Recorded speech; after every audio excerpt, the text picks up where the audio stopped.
discards decision of the Supreme Court, whether a charitable institution or a religious institution registered under Section 12A is entitled to depreciation. So, some high courts were giving a decision saying that depreciation is eligible. Some high courts saying depreciation is not eligible because it's a double deduction. Already the cost of the capital asset, fixed asset, has been claimed as application. Then where is the question of once again claiming it as application? So it amounts to double. Kerala High Court gave Lissi Medical Institution so a negative decision. Thereby the government has put a full stop for such a controversy, and then they said the wording exactly. We are going to see the slide also, but now here itself I will touch. In case the cost of the asset is claimed as part of application of income, it shall not be entitled to depreciation. This is the exact word used. So, from 1516 assessment year, every institution, if it was existing up to or before 1415 assessment year, it should bifurcate its depreciable assets into those assets whose cost was claimed and depreciation was claimed, a full stop there. They are not entitled to depreciate. They are, in our accountancy, we have to show the depreciation consistently, continuously. But in computation only, that part of the depreciation is not eligible as application. So, from 1516 assessment onwards, we should have bifurcated the fixed assets into two types of fixed assets. Those fixed assets whose cost has been claimed as application. Those fixed assets whose cost was not claimed as application. Why? Generally we claim no? No, it's not the case. Normally, you take the example of an engineering college. In the first year itself, we got 12A registration. But after getting the 12A registration or starting the trust, what we will do? The trustees or the society managing committee members would have brought some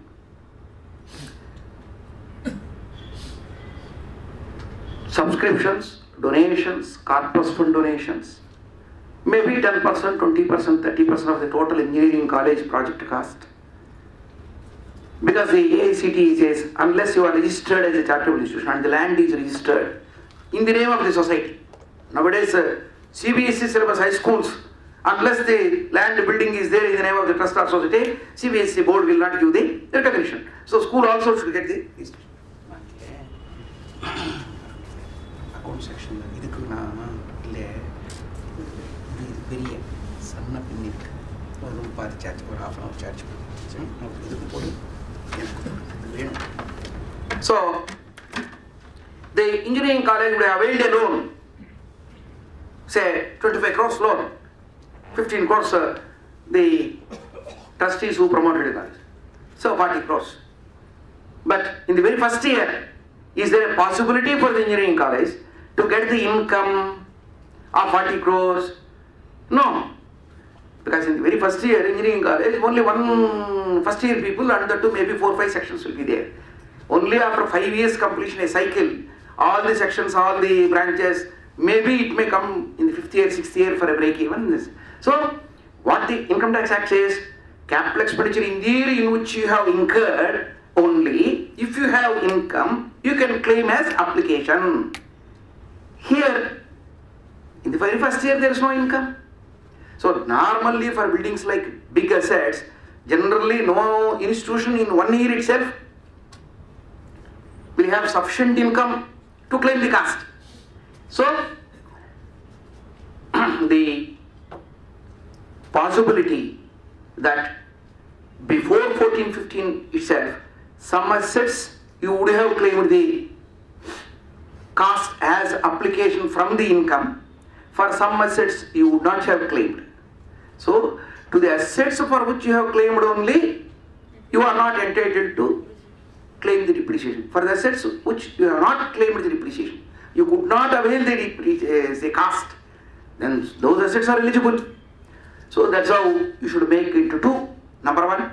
Number two, this amendment, is it retrospective or prospective? It's only prospective. Number two, after this, that is from 15-16 assessment year, you know now for which asset you can claim, for which asset you cannot claim. So, in your fixed asset schedule, you should maintain in such a way, though for accountancy principles, for all the depreciation is calculated, for all the assets. For computation's sake, we should bifurcate them into two separate groups. Accordingly, we should continue to claim depreciation. And the last word about the depreciation is at which rate the depreciation has to be calculated. Section 32 depreciation, normally our mind tilts, quotes time and again held. Section 32 is nothing to do with this. Here depreciation is a commercial rate based on the life of the asset. A normal natural depreciation one has to claim. So this is about this amendment.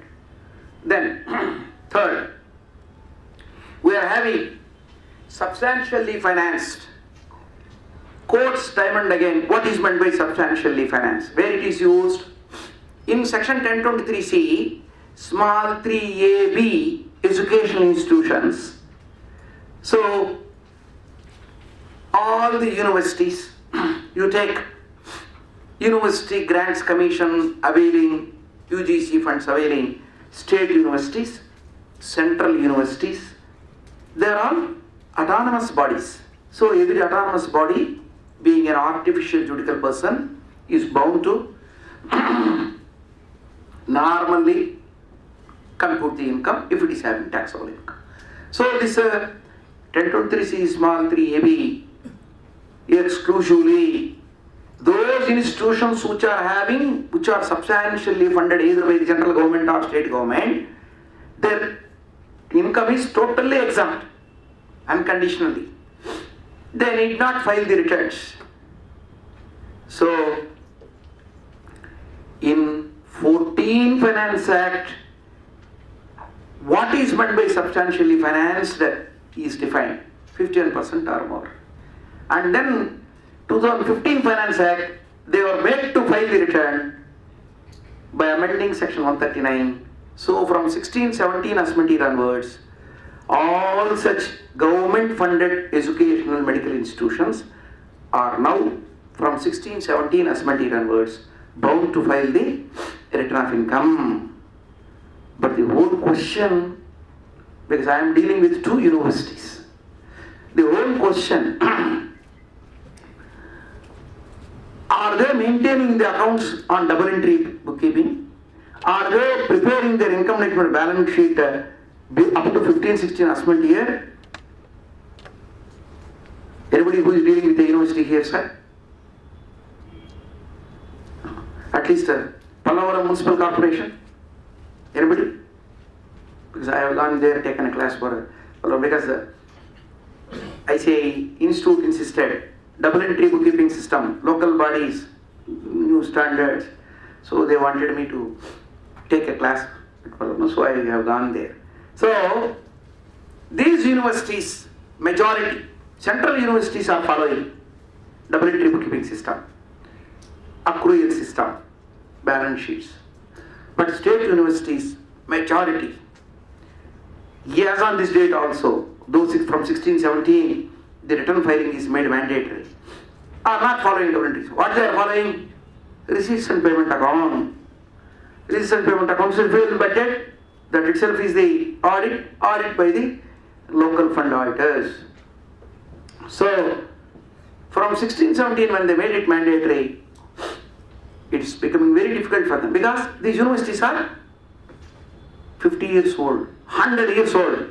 Usmania University, Hyderabad, 100 years old. 100 years old buildings are there, equipment is there, each several departments are there. Andhra University, 75 years old. SV University, 54 years old. But they are having balance sheet.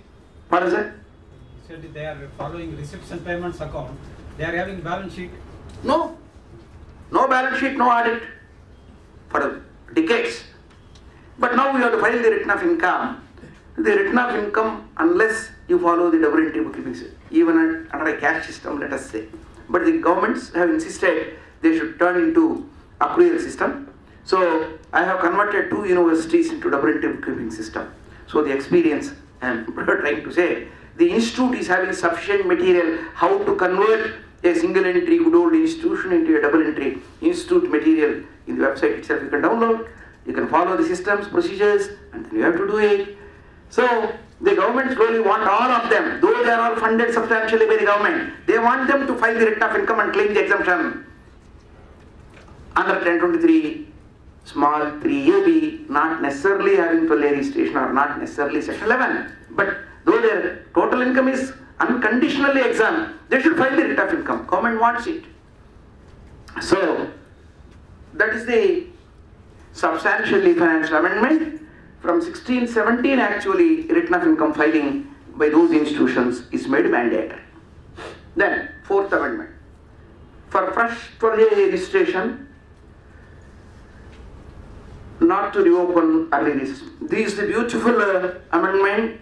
Majority of our professionals are not using this liberal benefit. The present government, which has come to power in 2014, realized that several temples in Tamil Nadu, which are all managed by Hindu Religious Charitable Endowments Act government officials, are not having 12A registration, are not filing the return of income. I am quoting only Tamil Nadu because I am here, but throughout India. So, as per the Income Tax Act, every temple is a separate entity which has to file its return of income. Only claim exemption under section 11 having 12A registration. But majority are not having. In 1996, the power to the Commissioner of Income Tax who can condone the delay of application under 12A was withdrawn. Only from the first day of the financial year in which the application is made, exemption is available. Though it was established 10 years, 20 years, 30 years back, in the year in which financial year you apply, from that year the exemption is available. For early years, it is taxable.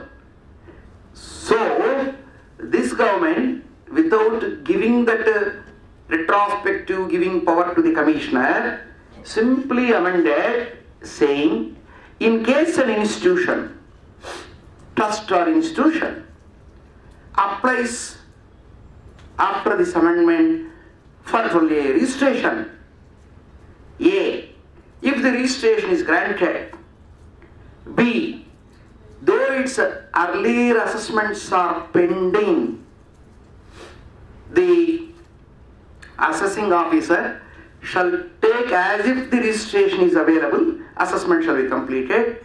C, after obtaining this registration, for earlier years, if the conditions of this section 11 are fulfilled, no 148 notice shall be given. So, income escape doesn't. Generally, when you apply, you will be filing what you are doing, 3 years accounts you are filing.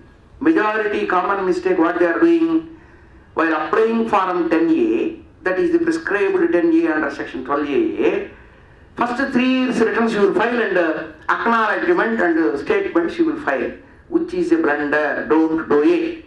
Simply audit the earlier 3 years, enclose the audit report and the accounts along with form 10A. Don't file the return of income, because this amendment section says, in case you file, because the 10A asks only 3 years audited accounts. It is not asking you returns, copies.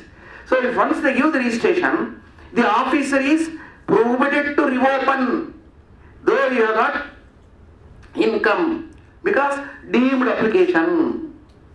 So this is the benevolent amendment which majority are not utilizing even now after that.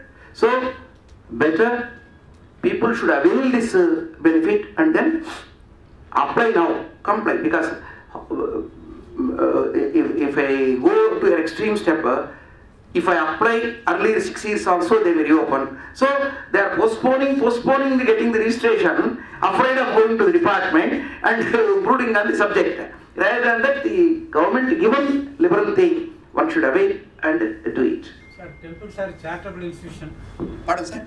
Temples, Ah. religious entities, Ah. are they charitable institutions? Sir, religious institution is separate, charitable institution is separate. Temple, you are asking, temple is a religious institution, not a charitable institution. Religious institution is also as good as a charitable institution. On its own, if it is having income, it is liable for taxation. Unless they get the toll registration, their income is not exempt. Gross income is taxable. The whole difficulty of these charitable institutions, which I am going to in another few minutes tell you, for 18-19 assessment year, if merely the return is not filed by September 30th, you have toll registration. You have applied 85% of your income. You kept all your monies as per section 11.5 mode investment. No violation from your side. Everything the institution has done.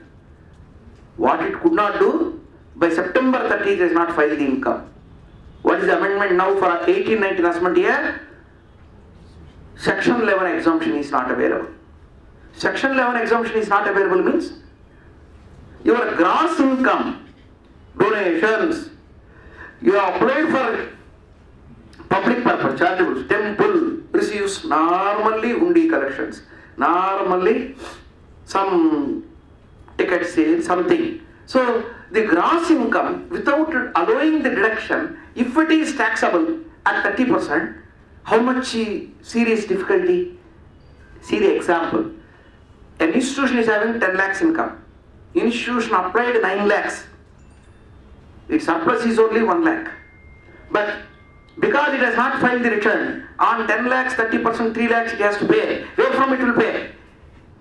So that is the 18-19 onwards. So the section 11 exemption,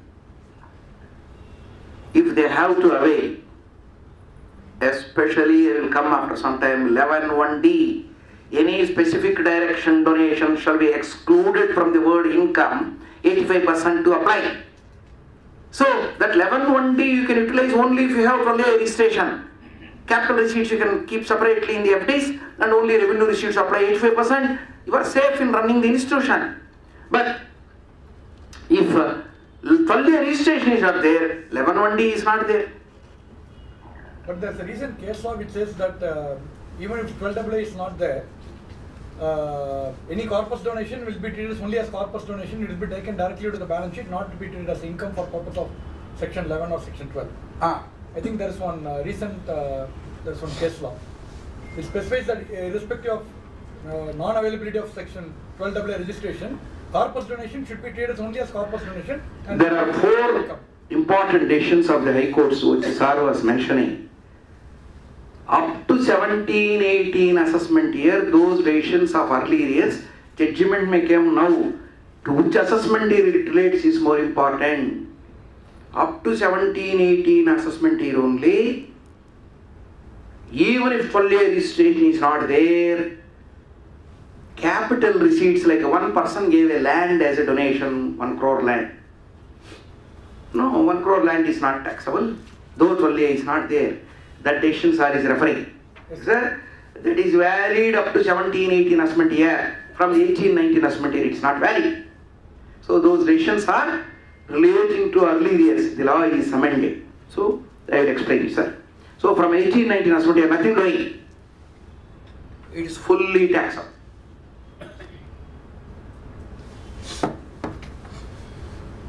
So that's all. To see all these consequences only, where our topic is the amendments of far-reaching effects, especially for 18-19 assessment year, as we are finalizing the accounts, unless we see these recent amendments effect. So assuming that we all know about the normal computation, normal income for this charitable institutions, what special amendments, special features are there, we are going to specially deal today.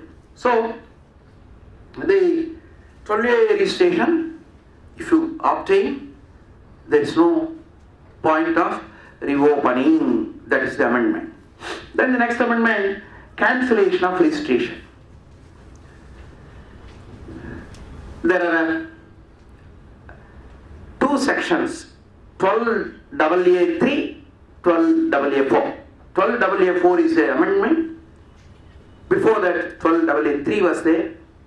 12AA3 was saying, based on the conditions for grant of registration, the commissioner to examine the application in Form 10A, the commissioner has to examine A, the genuineness of the persons and the society or trust who have floated it, genuineness. B, the validity of the objects.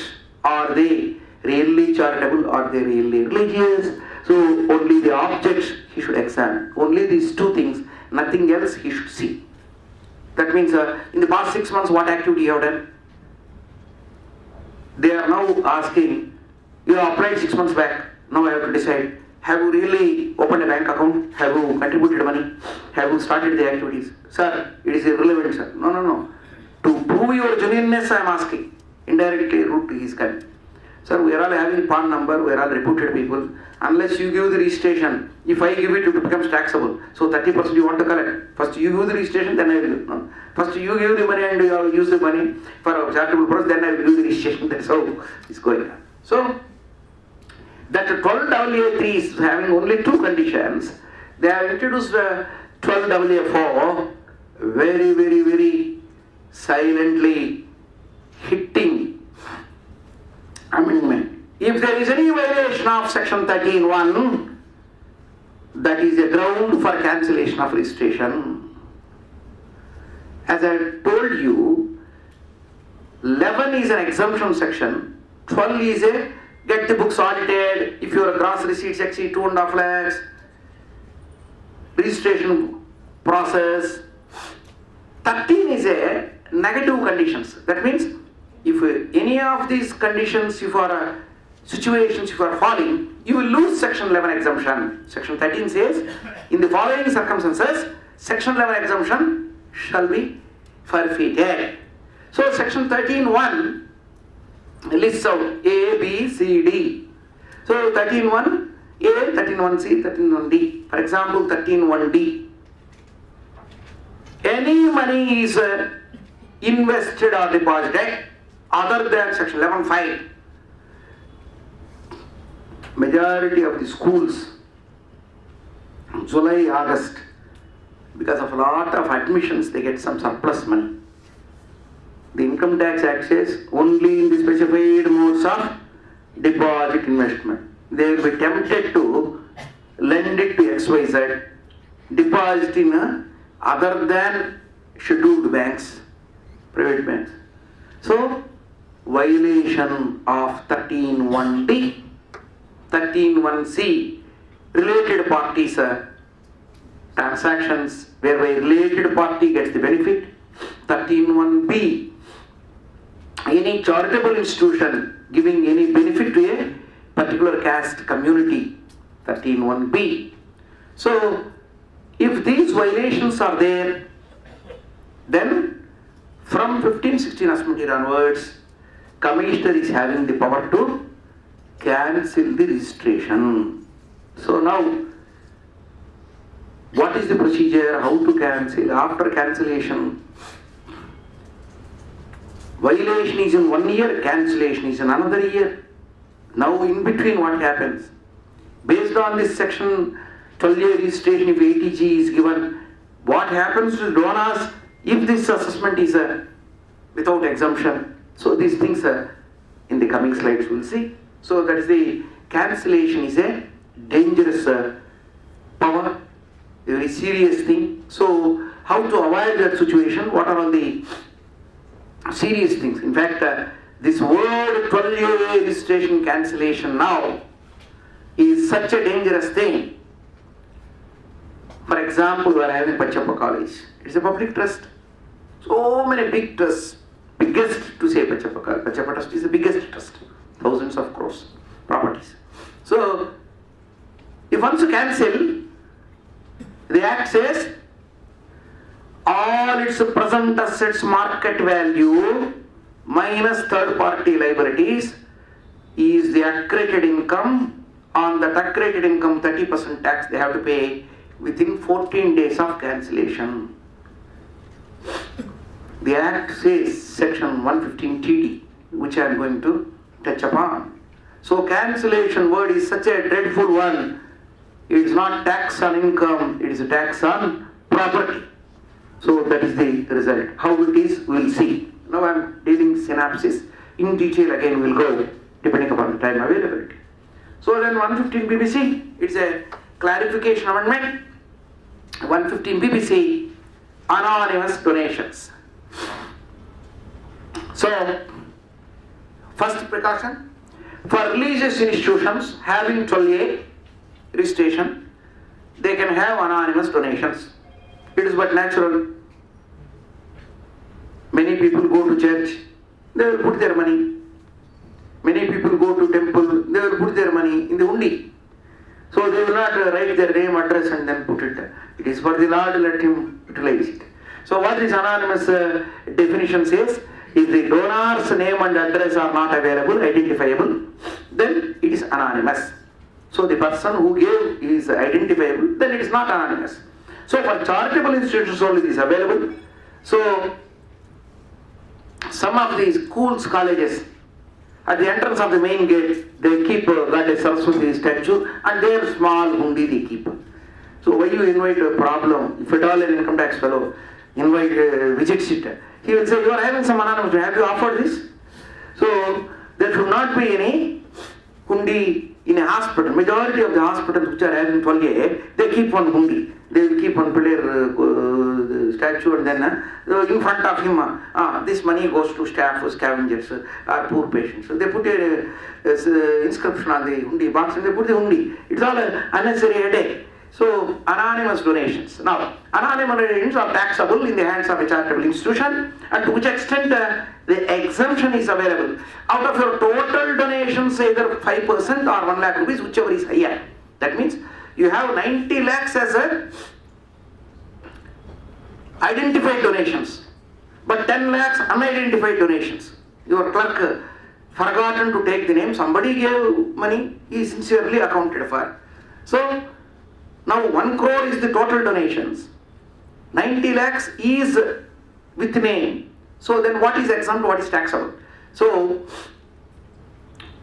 anonymous donations 10 lakhs. So the wording is 5% of the total donations. So on 1 crore 5% 5 lakhs or 1 lakh, whichever is higher. So anonymous 10 lakhs are taxable. Above this 5 lakhs, that means 5 lakhs deduct and the remaining 5 lakhs only is taxable at 30%. That's the clarification amendment. Then we'll go to 2015 amendments. So 2015 amendment, because if you open now the ITR 7 for 18-19 assessment year, for all these there are columns. Unless you know this background, why they have put these columns calculation, you will not be able to fill up the ITR 7. That's why the ITR 7 is a little bit complicated this year. So to fill up the ITR 7, all these provisions one should understand clearly and then fill up, then correctly it will get uploaded and then no liability will be there. So 2015 amendment, excising option for deemed application of income in the prescribed form. So as we all know, there are 2 routes.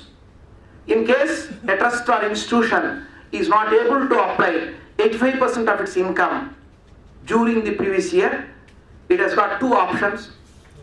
Section 11(1)(a) explanation 2, which says in the immediately following year that the income can be applied. So for your objects, you have 4 objects. For any of the objects you can apply, or for all the objects, for general expenditure you can apply in the immediately following year, provided before the amendment by filing an ordinary letter. But with this amendment, Form 9A is prescribed and you should electronically upload it on or before the due date of filing of the return. Then alone, in the subsequent year, the section itself clearly says, normally if you follow the accrual system, these institutions will have FDs. You will get the higher interest if you put the FD for 2 years, 3 years. So if you put the FD and on accrual system, if you account for the income, that interest you cannot apply 85%. So in the year in which, either immediately following year or by filing form 9A for the income that is not received, though accrued, in the year in which it is received, it can be applied, is the sum and substance of form 9A. So the second route is form 10, which is existing since many years, but that form 10 is any income falling short of 85% by giving a notice in form 10, that is within 5 years following the previous year. If you can apply for a specific object, form 9A, general object, any object I said, form 10 shall be for a specific object if you apply. Form 10. Now that form 10 also on or before the due date of filing of the return, electronically you should file. Okay. So if you file form 10, that is a section 11, subsection 2, that was not amended. Actually, it was there as per the rules. Rule 17 was there. Now instead of removing from the rule, they brought it in the section. So instead of the notice, they want it as a statement, the word, they brought within 11.2. That is form 10. So that is the second amendment. So the two are 9A and 10 electronically has to be filed. Within the due date you have to file. It is up to the management to take the decision either to apply within the following year or within 5 years by filing. But majority, if you are not filling up ITR 7 for these two, you should fill up in the ITR 7. ITR 7 simply says, is there any shortfall? Are you opting? Which section you are opting? Next question.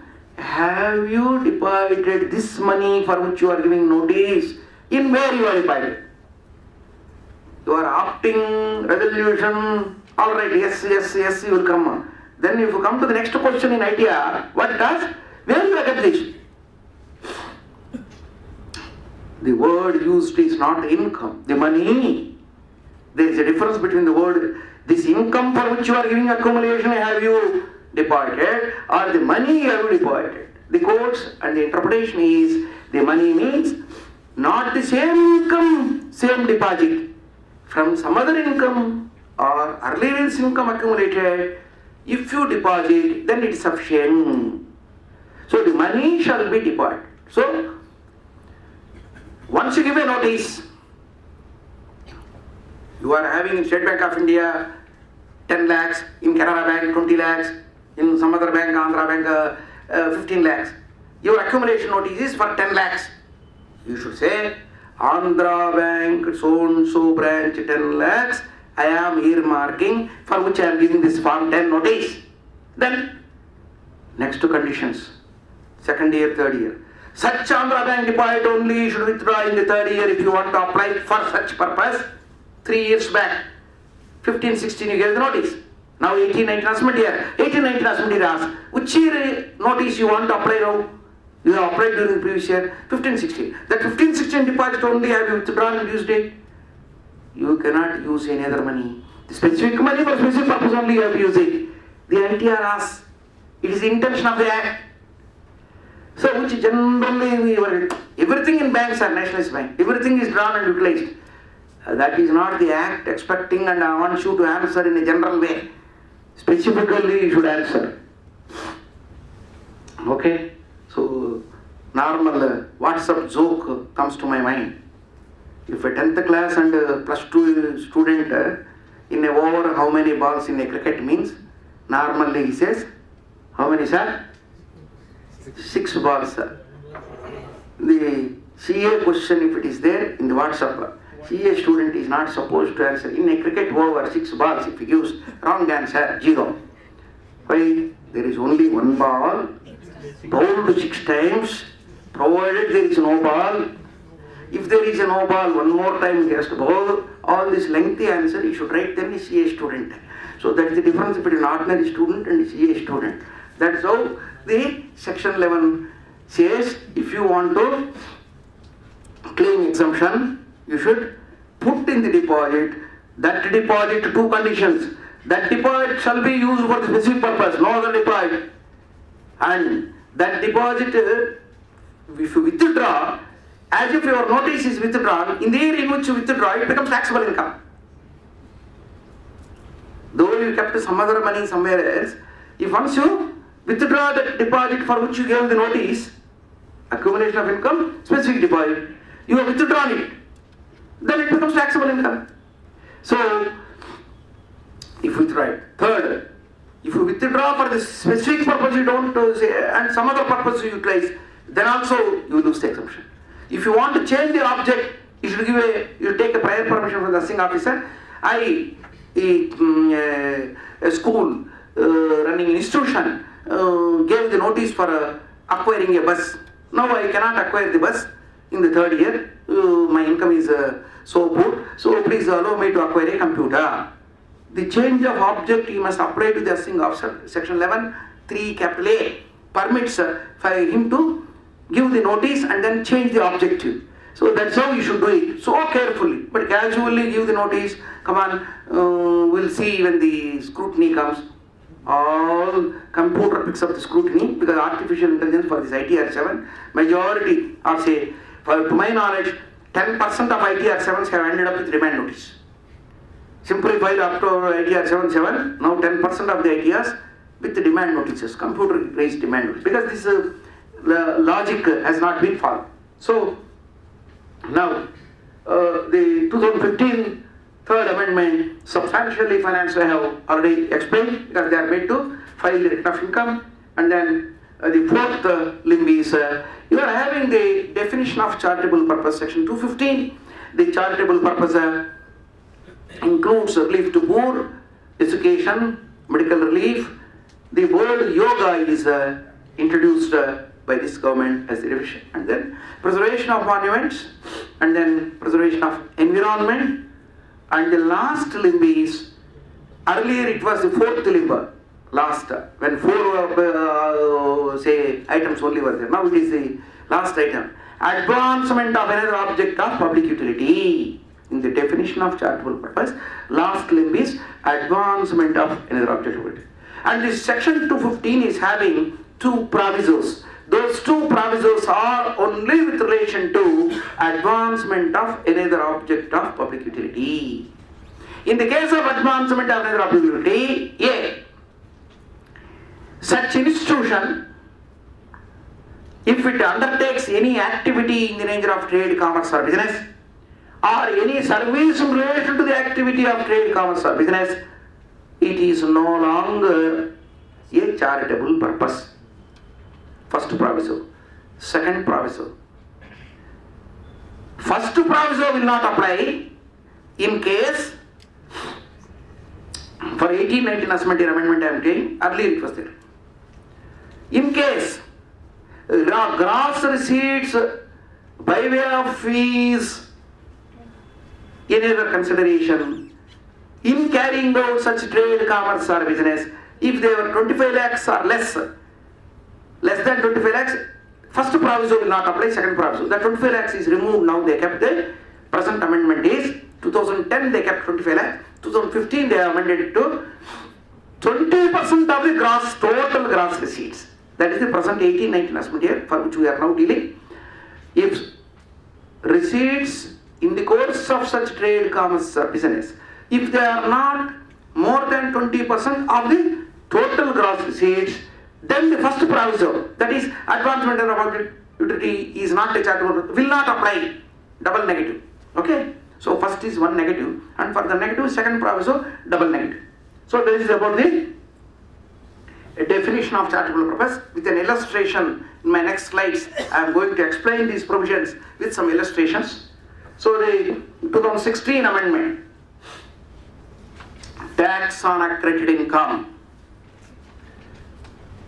Dear members, as we know, the Income Tax Act broadly two types of taxes it levy.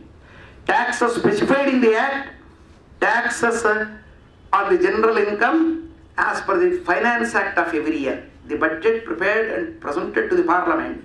So the government tax rates, it will change year after year through the Finance Act, which rates are applicable. So in the specific rates, you are having section 111A, short-term capital gains taxable at 15%, Some long-term applicants are 10%, 20%, 112 section. So 115 you are having a, so we just know we have seen 115 BBC 30%. So 115 BBE, very for normal assessees, any income which is falling in 68, 69 ABCD shall be taxable at 115 BBE 30% up to 16, 17 assessment year. From 17, 18 assessment year, 60 plus 15 surcharge, 75 plus penalty, it's 85%. So, like that, this section 115 TD only for these 12-year registered institutions. In case registration is cancelled, already I have explained you, or in case they are no longer entitled to registration under 12AA, see, in case they merge with some other institution which is not entitled to, which is not having 12A registration, in all such cases, their accredited income means market value of all their assets minus the third party liability shall be taxable at 30%, that is 115 TD, and if there is a delay, interest shall be payable, and all the trustees are deemed to be associates in default in addition to the trust. Trustee is a defaulter in case.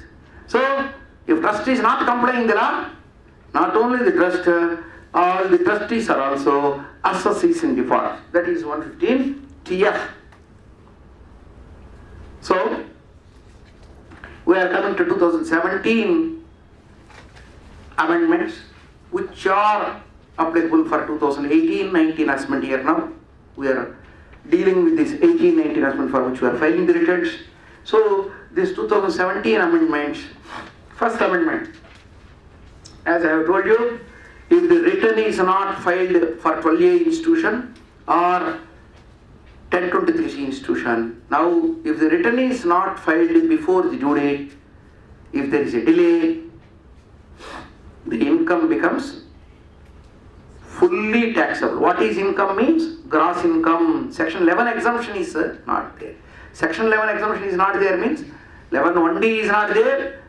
Even though you apply 85%, that 85% is expenditure is not your application. So capital receipts, revenue receipts, maybe a last straw. Once due date gross, even you are paying the tax without exemption, 5,000 rupees also please add. Because due date is not there. So this is the implication, very 2017 amendment. So priority should be given. In case of a tax audit, you are not filing before the due date. What happens? Anyhow, that 5,000 rupees plus interest only. In a tax audit case, a business a return, you are not filing before the due date. Nothing will happen. They may try to give 271 capital B penalty notice if we due date. But there are 273 capital B. 271B is the penalty. 273 capital B is if there is a reasonable cause, even that penalty can be dropped. 99.9% cases, no penalty is levied. In fact, for the past 3-4 years, sir, for delayed filing, no notice is given, no penalty notice is given, thousands of cases, lakhs of cases. So, leisurely file, nothing. But here, you cannot be that, attitude you cannot take, because we don't want to levy any penalty. We will only withdraw the section 11 exemption. That is sufficient. So, this is the amendment. Then comes... Sir, corpus donation. If we file the return belatedly for 18-19 assessment, what happens to the corpus donation? It is your income. Please pay 30%. So corpus donations will become income. You have to pay 30%. That's what I am saying. So once you are filing belatedly, you will lose the. They are not cancelling the registration. Nothing doing. So simply you lose the exemption. Section says amended. So corpus donation also is income. Then taxable. Pardon, sir? Expenses. Ah. Not allowed here.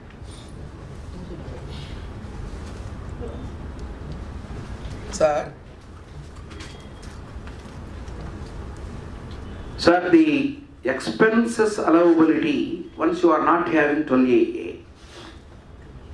For example, if it is a hospital having 12AA, So hospital, is it claiming for the gross receipt section 11 exemption or is it claiming exemption for net income? First question. Second question. What is income for a hospital?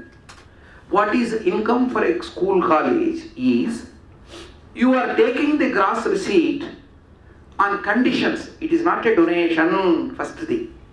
So if you are having the receipts to fulfill an obligation, your expenditure is an obligation.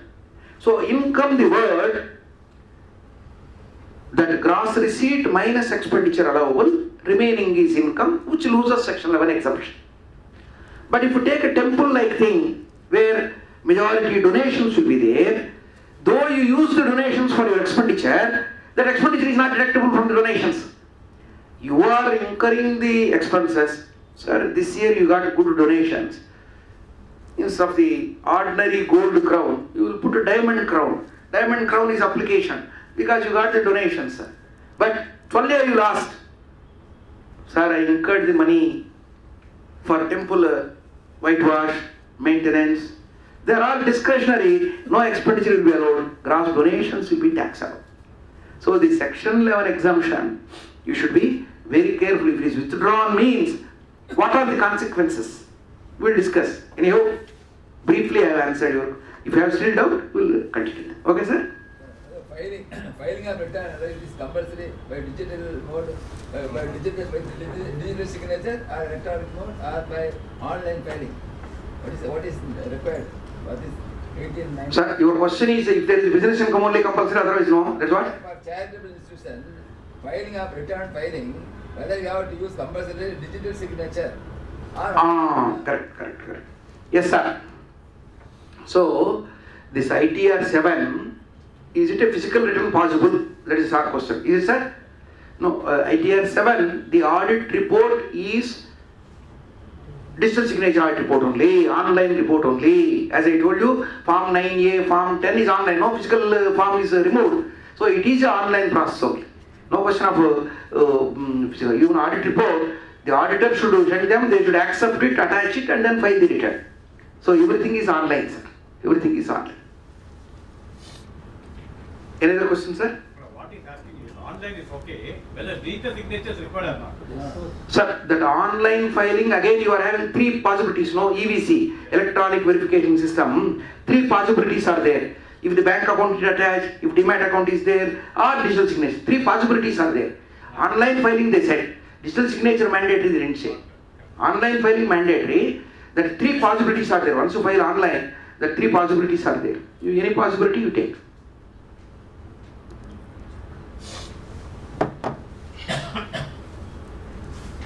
So,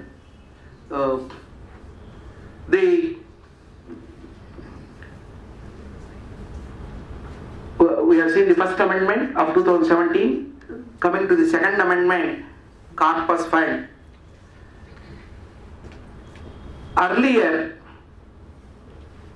many people used to, up to 2003, I am going back.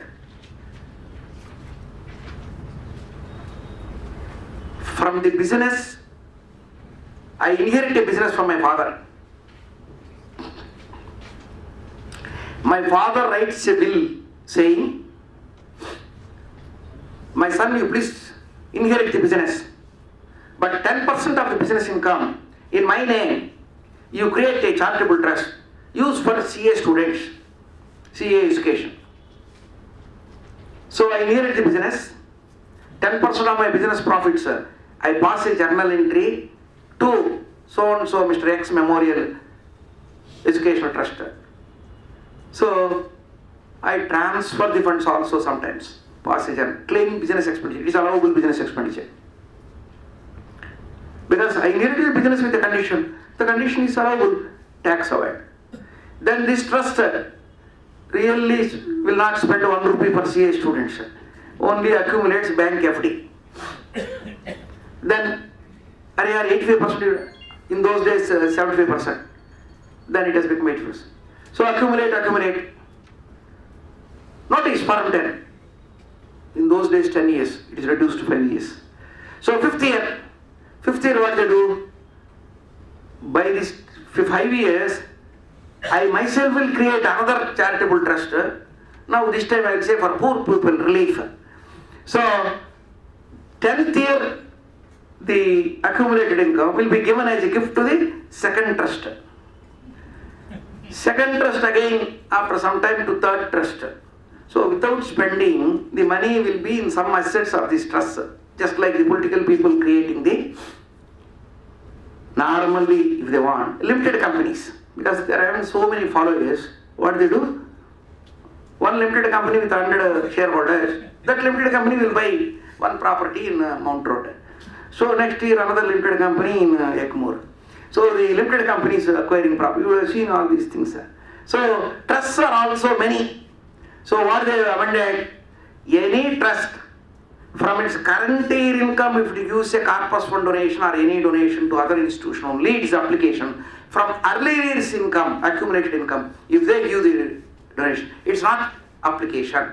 That was the old amendment.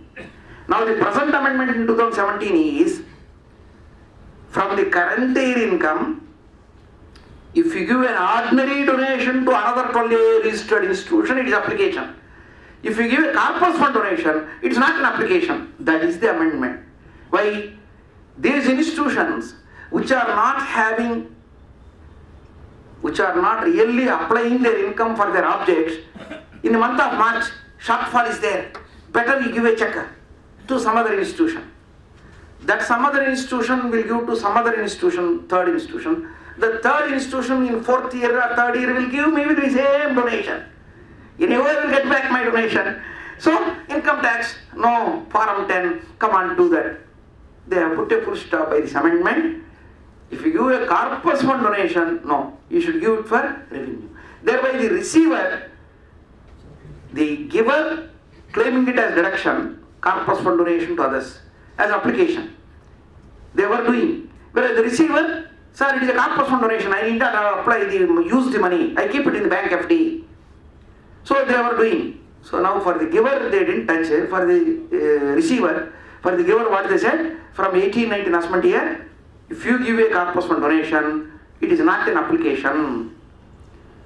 You cannot file Form 10 also, because that money is not there in your hands, you have already given. So you must necessarily pay the tax. So that is the amendment effect from 1890 assessment year. So corpus fund donations given, they didn't say corpus fund word, because in section 11, 12, 13 there is no word like corpus fund. Specific direction donations, it's equal to corpus fund only. So specific direction donations are not to be treated as application of income from this year. Next, third amendment. If the trust adopts or undertakes, these the unknowingly majority of the institutions are hit by this amendment from 1890 assessment year.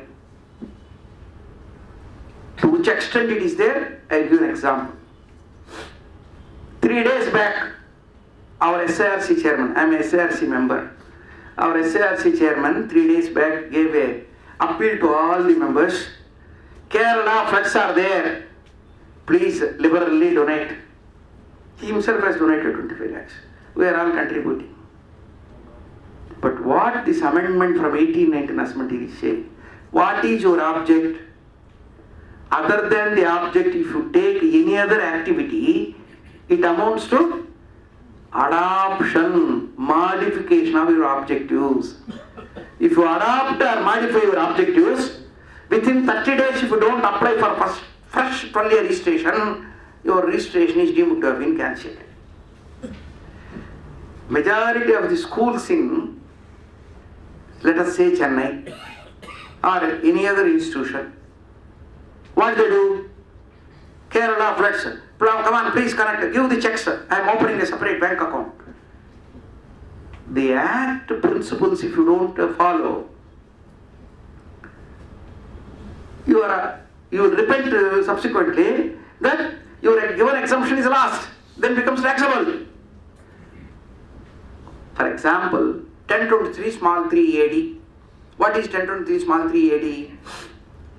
Below 1 crore, every street corner school is claiming without 12-year registration, without 1023 registration, if it is solely existing for education, if its gross receipts are less than 1 crore, it's exempt, only return of income has to be filed under section 139 4C.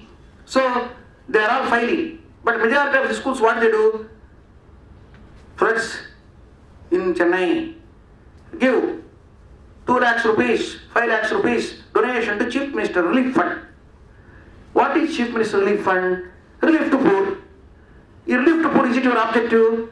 If you have relief to poor objective, you are not entitled to enter the small 3AD. You should be solely for education. The section says any adoption or modification of objectives, department need not identify. If you do it on your own during the previous year, from the day you want to implement or you have already implemented, within 30 days you should apply for a fresh 12A registration. If you don't apply, okay, if the first 12A is given, then this old 12A is deemed to have been continued. If you don't apply, 30 days is over, then finish. As if your registration is cancelled. How much danger it is. I stretch a little bit. For 18-19 assessment year at least, earlier also you should have done. Whenever you are auditing a charitable institution, religious institution accounts, for the sake of issuing Form 10B, the audit report, keep the objects on the left hand side. Every virtual expenditure, open the columns. You are having 4 objects. For which object this expenditure is incurred? You can incur general manager salary, office salary, electricity. Electricity is not for object, for maintenance of office. So general expenditure is also allowed. So which object you have incurred the expenditure, you prepare, then certify Form 10B, you are safe. Otherwise, any expenditure is expenditure. The main object will be relief to poor, Annadana. But what they are doing in Chennai city itself, I have seen one trust, live example. Some poor people are admitted in the hospital, so to discharge they are not having some money. So these people gave the check in the name of the hospital. That poor people, hospital, bed charges, extra incurred. Is it your objectives? Every charitable objective is not all. You have only some objectives for which you got the registration. For those objects only you are supposed to spend. Don't apply for anything and don't think that everything is an RTG equal to charitable. Because in the definition charitable is there, it is not your this thing. The income tax department is not that charitable to consider your case liberally. They want first to deny the registration, get the tax. So one should be very careful in auditing. No, advancement of any other public object. No, that's a very subject. I am going to take up. This Kerala Relief Fund, will it not come to that advancement of any other object? No, it is relief to poor. Advancement of another object is it in your objectives?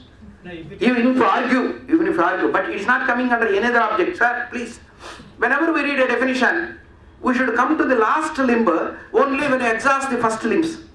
Interpretation, is it a charitable purpose or not? First, charitable purpose means relief to poor, education, medical relief, preservation of environment, yoga, preservation of monuments. Last limb is any other object of public advancement of public utility. So it is a last limb.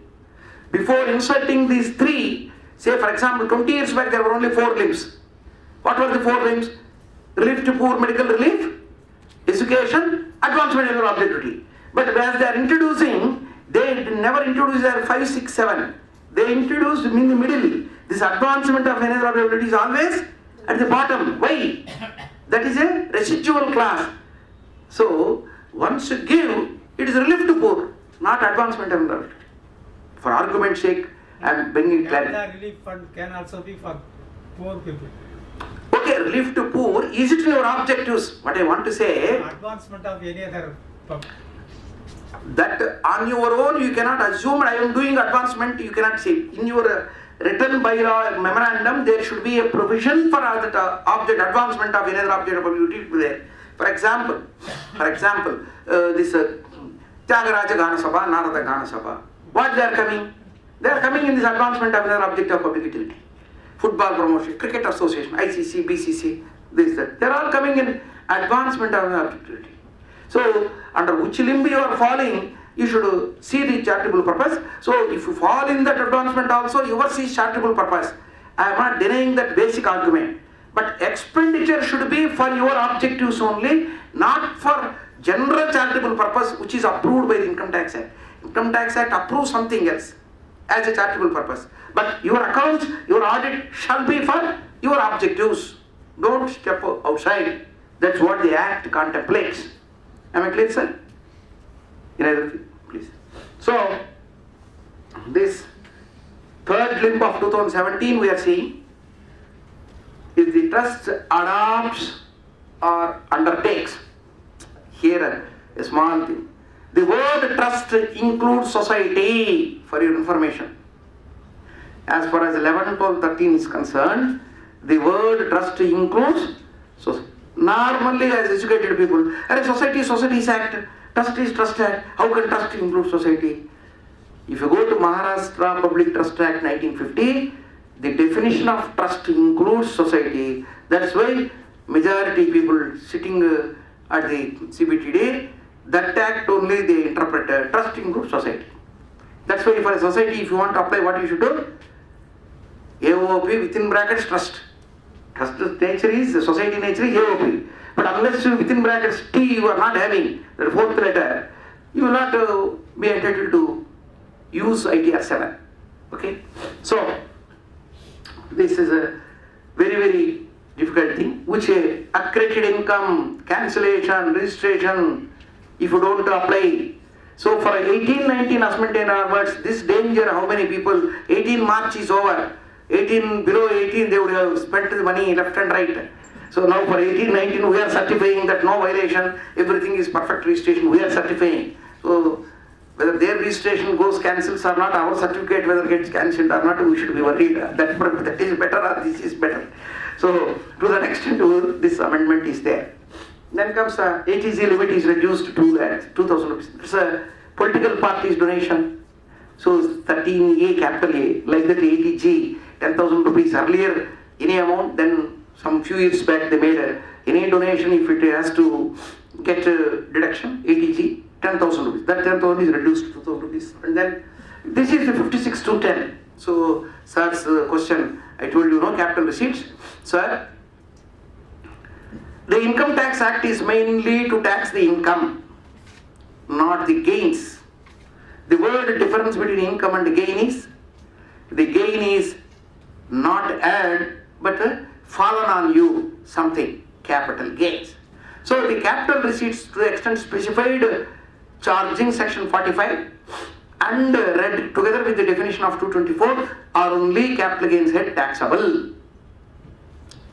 Other than capital gains head, any other income is taxable unless it is exempt. So normal revenue incomes are all taxable under other than capital gains head by default unless they are exempt. Whereas capital gains chapter, capital gains are taxable, only specified capital receipts are taxable, others are not taxable. In between, the Income Tax Act wants some capital receipts also as taxable income. So this 56(2) is introduced because 1/10/1998 the Gift Tax Act was abolished. Everyone was receiving left and right the gifts. So 6 years they have seen. One state chief minister every day used to wear with the photos and the camera. Sir, this is a 1 crore worth garland. All currency notes as a garland. Today 1 crore my friend Vijay Reddy gave me, next day another person gave me. So all in the books of accounts, income tax. No tax, sir. Public photo is there, newspaper also. He has given me 1 crore. Gift Tax Act is abolished. So 98 to 2004, everybody was receiving left and right the gifts. So 2004, the section 56(2) was brought. Gifts are taxable, though they are capital receipts under the head other sources, not in gains, capital gains. So the 56(2)(7), slowly 56(2)(4), then 7. 7 was replaced by 56(2)(10) from 2018-19 assessment year. 56(2)(7) was applicable for individual HUFs. Any gifts are taxable. only limited companies, if they get share premium more than their share net worth, that is income in the hands of closely related companies. Then partnerships to a limited extent. So that limited piecemeal 5627 was removed, substituted by 5610 under the head other sources. Any person, A, any sum of money, B, any sum of money, B, any property includes movable property means this, immovable property means this, is other source income. So now any person 56 to 10 covers trusts also. So those trusts which are not having tollway registration or attend to the registration are covered. So earlier quoted editions, where is the taxable income? Capital receipt, income definition, which head they will tax on? Specific head now they have given from 1819 assessment year. Any capital, any immovable property. For money, aggregate of receipts 50,000 rupees. For immovable property, each property 50,000 rupees. So in my next slides I am going to show you. So the decisions related to capital receipts for the trust up to 1718 is different from the current year 1819 assessment year onwards. Specific head, specific section, taxable. So this how. And similarly, 269 ST, highly debatable because tax audit for the past 1 month we are all discussing about the July 20th onwards. Now today is August. July 20th they included 269 ST in the tax audit report form 3CD. So we have been debating what is 269 ST, cash received in one day from one person by any person irrespective of the number of payments aggregate. So for one transaction different dates 2 lakhs or more. Third, either on the occasion or event, in relation to an occasion or event or occasion, even if a different thing, that is 269 ST. Event is not defined, occasion is not defined, transaction is not defined. One Madras High Court, transaction means 1000 years back, Tirukkural. Transaction is defined in the Tirukkural. One Madras High Court in the income tax case has given earlier in some other context what is meant by transaction. So the words, how to interpret. Now my simple question, these trusts also, all these days left and right, were receiving cash. But now, even if it is a tollway registered religious institution, somebody wants to give physically cash. But if the ones are receive, even if I identify the person, 115 BBC anonymous is not there, I can identify that person. For giver, no problem. For receiver, you, the trust. Any person, 269 ST, they didn't say trustee is excluded. Charitable purpose excluded, religious purpose, nothing is there. So, in addition to it being income, penalty is there. Because 269 ST, the danger is, for revenue transactions it is applicable. Sales I made 5 lakhs sales, one bill and then received 5 lakhs. 5 lakhs is becoming part of my income. You pay the income tax, you pay the penalty also. 271 DA with respect to 269 ST. So, the 100% penalty in the trust case also, why should we say? I have seen with my physical eyes, several medical colleges were receiving in bags the fees. Big bags, one has to take the bag, you put the bag. Because medical seat, 1 seat is equal to 1 crore. PG seat means 2 crores. Even in Chennai city. So 2 crores, please bring cash, left and right they are receiving. Now 269 is applicable to any institution, even a trust. So the danger while auditing, while issuing, while going through the books of accounts, one should be careful. Now the 2018 Finance Act applicable only for 1920 assessment year. But anyway, as a precaution, because from 1/4/18 these amendments are effective. What is the amendment? 2 amendments. In only one proviso, both in 1023C and in section 11, a proviso is added to section 11(1) and 10. What is the proviso? The provisions in computation of profits and gains from business or profession. From profits and gains from business or profession, the provisions as contained in section 40 small a and 40 capital A3 and 3a, mutatis shall apply. The word mutatis would have read in the contract in ditto, 100% we are importing. So for 1023C and section 11, they imported these two, which are applicable from 1/4/2018. What it means? A 20,000 rupees expenditure limit to more than 20,000 rupees. 269 ST, 2 lakhs or more. 40 capital A3, more than 10,000. So this 40 capital A3, any expenditure, for information, some majority of the colleges, they come for audit. Hariyar, you are having 25% surplus income. Why, sir? 85% you should apply. If 15% shortfall is there, more than 15%, there is a possibility some of the high courts have interpreted not for profit motive. That means consistently you are getting 25% income. 12A given can be forfeited. 1020C given can be withdrawn.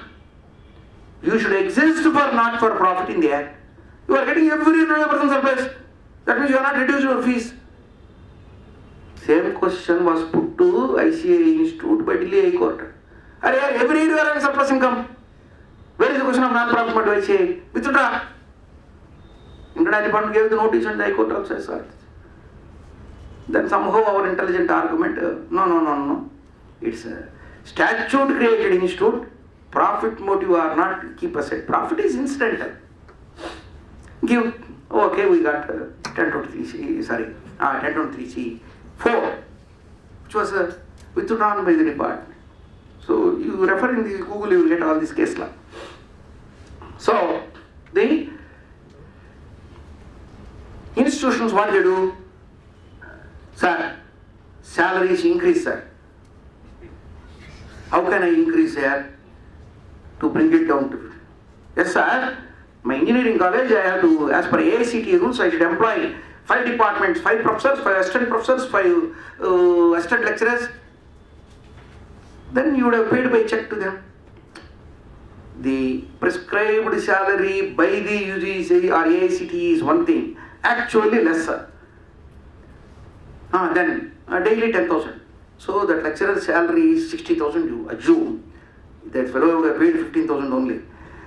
So 60,000, 10,000. So they were doing so many things. So they brought this amendment. These institutions also more than 10,000. Please pay by through bank only. Check or cross account pay, check or DD. Similarly, TDS. Because the specific section 40A is any business expenditure you should incur. If it is of the nature mentioned there, salaries, interest, rent, commission. So specific, all the TDS sections they didn't say. Expenditure related some TDS sections, the 194C contracts. So the specific sections they said, if you are not subjecting the payment to TDS, it will not be allowed. So the TDS related disallowance is 30%, 40 capital A3 cash payments, 100% disallowance. Okay? So several subsidiary questions are there, which in my slide I am going to show you.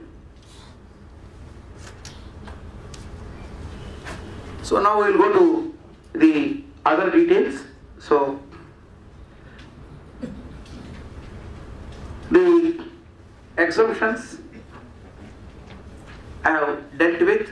So the section 10 exemption, 10.1 and 1023C, I have explained you. So in detail once again I am explaining you. Some more interpretation issues I am bringing down. Actually these interpretation issues are more important in understanding the provisions. So though they brought the amendment, that's not the end of it, because how to understand them, how to apply them is more important. So the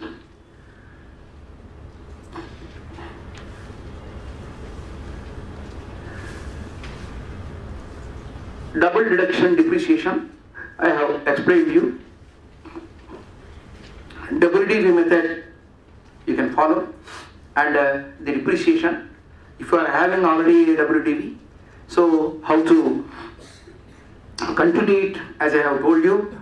The cost of the asset, actually the word application, the income shall be applied means revenue expenditure, capital expenditure. In the computation only you should show the difference between the revenue expenditure and capital expenditure. In the preparation accounts, audit report, form, though there is no form prescribed, that is for the P&L account and balance sheet, your revenue items in the P&L account concept, balance sheet the capital items, maybe capital receipts you will take to corpus fund or specific fund. So your principles of finalization of accounts, true and fairness is not going to be mattered. But in computation, in the balance sheet and P&L account, better you prepare a R&P also, or accrual system funds flow statement. Thereby your capital expenditure also you will claim as application. But revenue expenditure, capital expenditure alone are not sufficient. There are 3-4 other items which I would like to explain to you, though not related to this amendment.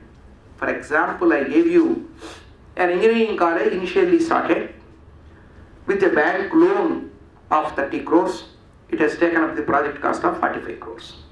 So the bank loan, term loan has to be repaid. In the first year you constructed the building 45 crores or 40 crores, let us say. 40 crores you could not claim as application. Over. Income is not there, no application. But in the subsequent years, when you get the income, what you will do? You have to repay the loan. Interest you would have claimed as expenditure.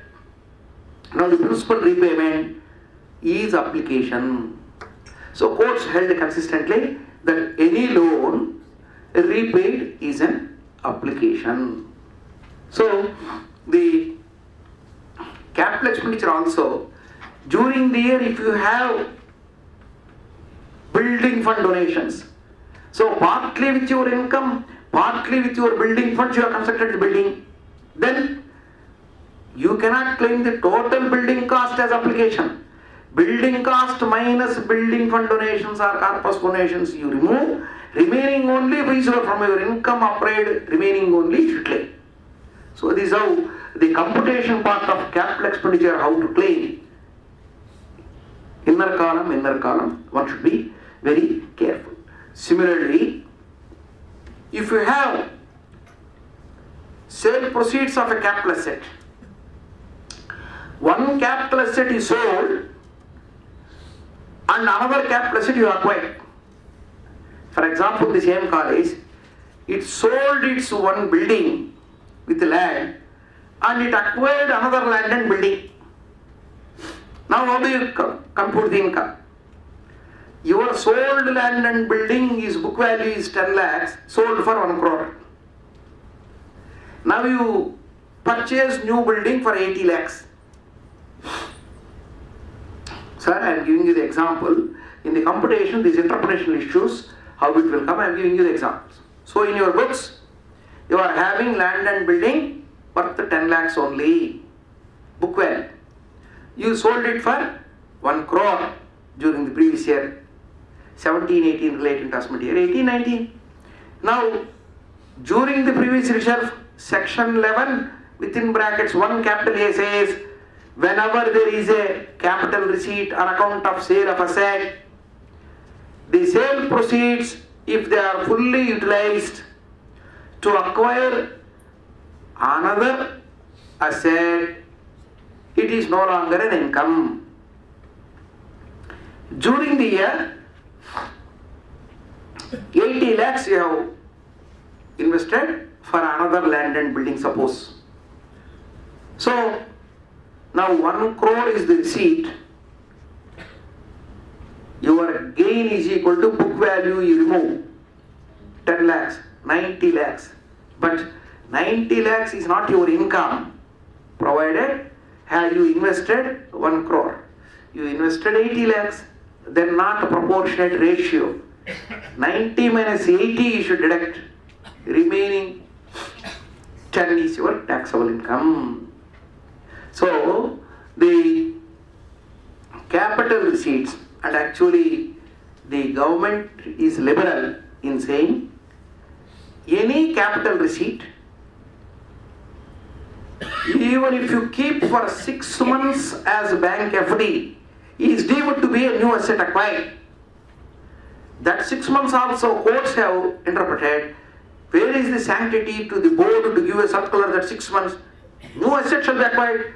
Any new FD is a new asset. So even for lesser period, if you put the money as FD and after that you have withdrawn during the previous year also, is not income. First you converted the sale proceeds into a bank FD. So bank FD is a new investment. If there is a new investment is sufficient, it is not taxable. So whenever there is sale proceeds, capital receipts of not only fixed assets, even the investments. Investments means say shares, securities, in government bond shares, securities, these institutions can invest, mutual funds. So the sale proceeds are capital receipts. So once you have the capital receipts, invest them in another capital mode or bank FD. Then only that bank FD is sufficient, you will get the deduction. So now I am coming to the depreciation with Indexation is permitted. Pardon? Indexation is permitted.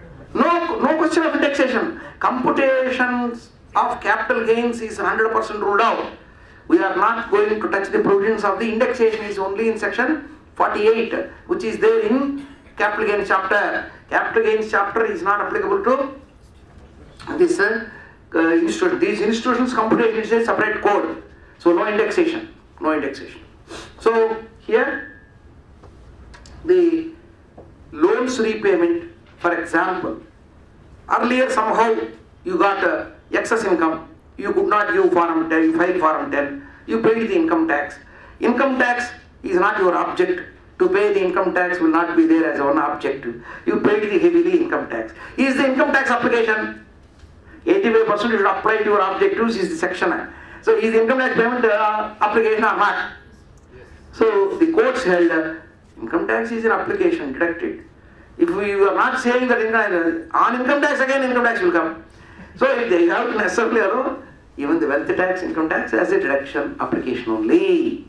So like that the interpretational issues, what is the meaning of the word application, just I am saying because we are dealing with the fixed assets. So you have to apply the income 85% where repayment. In fact, courts held an education institution gave the scholarships to students. Those scholarships are nothing but debtors like the. That means to a student they will give a scholarship. They take a bond from the student after I completing the education and on I getting an employment. This scholarship I will repay to you without interest. So this scholarship will become a revolving fund. They are taken. But some students generally abscond, generally they will say, I will not repay. It is not a legally enforceable thing, morally. I am giving you as a scholarship. But so then you have to write off. Then the courts held the scholarships originally given itself you can take as application. If you are not taken, on the day you write off, it is an application. Courts held it. These are all case law. Courts held the moment you write off, it is an application. Write off means not money paying, it is writing off. Then also it is application. So what is the word application? Liberal meaning. So much only through courts. Because Indian Act simply said 85% you apply. Then what is meant by apply? So liberally courts have given number of decisions. So the asset cost you have to keep it under the appropriate depreciation method. Consistently you should follow and then claim the depreciation as application. So the cost of acquisition claimed, that's what from 1516 estimate here, I have explained you. Then the depreciation, other charitable purposes, it cannot be actually. Now my second 2-3 questions. A college, Bachappa College is there. It is on the Poonamala High Road, and another road is also there. It constructs shops abutting that road because it gets more income. So sir, genuinely, I got some money. I constructed some shops. So shops construction is a capital expenditure. Can such capital expenditure be claimed as application?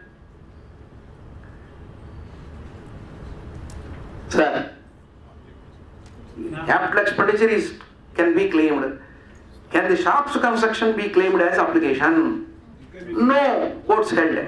For your objects, you should incur the capital expenditure. Any capital expenditure means anybody, any capital expenditure will incur. So for your objects, the capital expenditure should be there. For your objects means for students have constructed an auditorium. That auditorium is a capital expenditure. So your object is education. For a hospital, some laboratory you have constructed. So it should be related to your objects. Otherwise, say it's not courts held it. The interpretation issues I am saying. So for a temple, jewelry is in section 11.5 itself mentioned. Section 11.5 itself, jewelry they have mentioned. Furniture they have mentioned. Immovable property they have mentioned. So specified modes of investment. So from your income you got the jewelry. Definitely it's an application. Because it is a custom in a religion, say God shall be decorated. So that's how. So the income should be upright. So the 15%, how can we keep? Where to keep? Is a question. Sir, in case of depreciation, you are telling us, suggesting us to have two set of depreciation table, wherein the assets which are acquired out of the income, for which I can claim depreciation. The assets which are other way around. So 100% application claimed for those assets, no depreciation. I have borrowed some money from the bank as term loan and acquired some asset out of it. For that I am entitled for depreciation because that asset is not claimed as a capital expenditure. My doubt is, in the subsequent year, when I repay the term loan, am I entitled to deduct the repayment? Yes. Will it not be double? Where is that? deduction? Sir, no, there is no double deduction. In the year of borrowal, you yourself admit asset has come from borrowal. Asset is not from income, so you are not entitled to, though you have sufficient income, you cannot claim that cost of the asset as income, from income I acquired, you cannot claim. So asset you cannot claim. So second year, third year, you cannot claim the same asset cost. Earlier year I have not claimed now. During the previous year you should incur. This previous year you have not incurred any capital expenditure. So capital expenditure part gone. Then liability part. Whenever you repay the loan, you are claiming. So where is the double deduction? Sir, I have purchased a vehicle, purchased a bus out of a borrowed fund. In that, on the year in which I have purchased the bus, I have not claimed the capital expenditure. Okay, you cannot claim the cost of the bus. Cost of the bus. That year I am entitled for depreciation for that bus. Well, sir, see, the assets for which original cost is not claimed from the income, their cost definitely you can claim as depreciation. So depreciation is an allowable item. So you have been claiming depreciation for the bus. Okay. For the bus for another 5 years. Mm. In the 5 years, I am repaying the term loan wherefrom I have borrowed. Okay. Whether that term loan repayment can be claimed as an application. Yes. So if you allow both, will it not be a double deduction again? Correct. Why you are claiming the depreciation? After repayment of the loan, if the bus value is becoming zero, if you want to buy a new bus, you should have the cash. So the concept even for the business people, depreciation is allowed. Same depreciation here also the concept. So the deduction is enabling you to accumulate some cash, thereby a new asset can be purchased. thereby a new asset can be purchased. So that is the concept. So the depreciation where the original cost is not claimed is allowable. So depreciation as per commercial principles. Loan is, when you receive the loan, it is not income. When you repay the loan, definitely it is out of your income you are repaying. It is allowable as application. The concept courts held. So during the assessments, the officer is specifically asking whether you have treated the repayment of loans as application. If you say yes, then they are again tracing back, saying that when the loan was taken, how it was utilized. If you are utilized and treated that as application, they are not allowing this. His question is very valid question. If you are borrowing for a working capital, they will not allow the repayment of loan. If you borrow for a capital expenditure, they are allowing. That is the difference. So, if you borrow for a working capital, so the borrowal is equal to expenditure. So, for your automatically, if you are using for revenue expenditure, they will say, so you used the money not for acquisition of a capital asset, because acquisition of a capital asset only is disentitled you to claim the cost of the asset. That's why loan repayment I am giving. But if you are borrowing for a working capital, your money is used for revenue, you are claiming once, and again repayment of loan second time. So that is the difference between these two. If you borrow for a capital purpose term loan, definitely you can claim. Is it given any specific notification kind of, or is it an No, these are all court's interpretation only. Loans repayment, number of decisions are there. I will give you the decisions. So if you go through the decisions, what arguments both from department and SSC, based on those arguments, you should come to the conclusion. Sir, as it is not specifically provided in the Act, I am entitled to claim depreciation as well as repayment of loans. Correct. So It is not specifically provided. That is the reason why I am entitled. Otherwise, I think I have to take in that way. See, the logic you are telling, replacing the asset by accumulating the, taking something from the profit as depreciation, is a good old concept, is existing even in the case of asset borrowed out of own funds. that is there. Their original cost treating as application for other than charitable will not arise. Capital expenditure, the business head section, capital expenditure is not an expenditure at all in the business head. So depreciation is given. So there this logic 100% will apply. The whole controversy in charitable trust is capital expenditure is treated as an application. So depreciation, is it a double deduction or not? So the government wants, once we give the capital expenditure, for the same asset we don't want to give the depreciation. Clear? This question is, where depreciation is allowed, can the repayment of that particular loan be allowed? I don't. You are right. You are right. So the distinction with your own funds, if you buy the asset, with your own income, if you buy the asset, There is no repayment of you are given the total cost. With borrowed funds, if you buy, I don't give, the department cannot give. The difference you see. So borrowal has to be paid one day or other. So the borrowal repayment courts held. These are all the opinions of the courts, not our individual opinion. So the difference between an asset being acquired with borrowed funds and own funds. The borrowed funds, if you use for an asset, as the asset cost is not capable of treating as application because it's borrowed money. So the borrowal cost repayment also is given. That's it. So these are the court's decisions. You please go through the decisions, the logic you will understand better. The decisions, how the courts have come. Because department argued like this. It is not to be given, not to be given. But the doubt is, if an assessing officer going back of the earlier year account returns and say already you are claiming the repayment of loan, again you are claiming depreciation, it is not acceptable if he says. What is the aid in the Act for me to? Because the provision in word and spirit, if the original cost is claimed, depreciation is not to be allowable, only is the amendment. Beyond that, nothing, words are not there. So they are not linking, as we are discussing the loan. If such asset is with loan, loan shall not be claimed. They are not amended. Courts interpreted the loan repayment as application is not there in the sections. It's by interpretation of law. by the courts. So only court's judgment if you read, you will be understanding there, because it's not in the specific section. By discussing, they'll bring an amendment. If they want to bring a loan repayment also not to be allowed, they should bring an amendment. They didn't bring like the depreciation controversy. Thank you, I got Right, it. sir.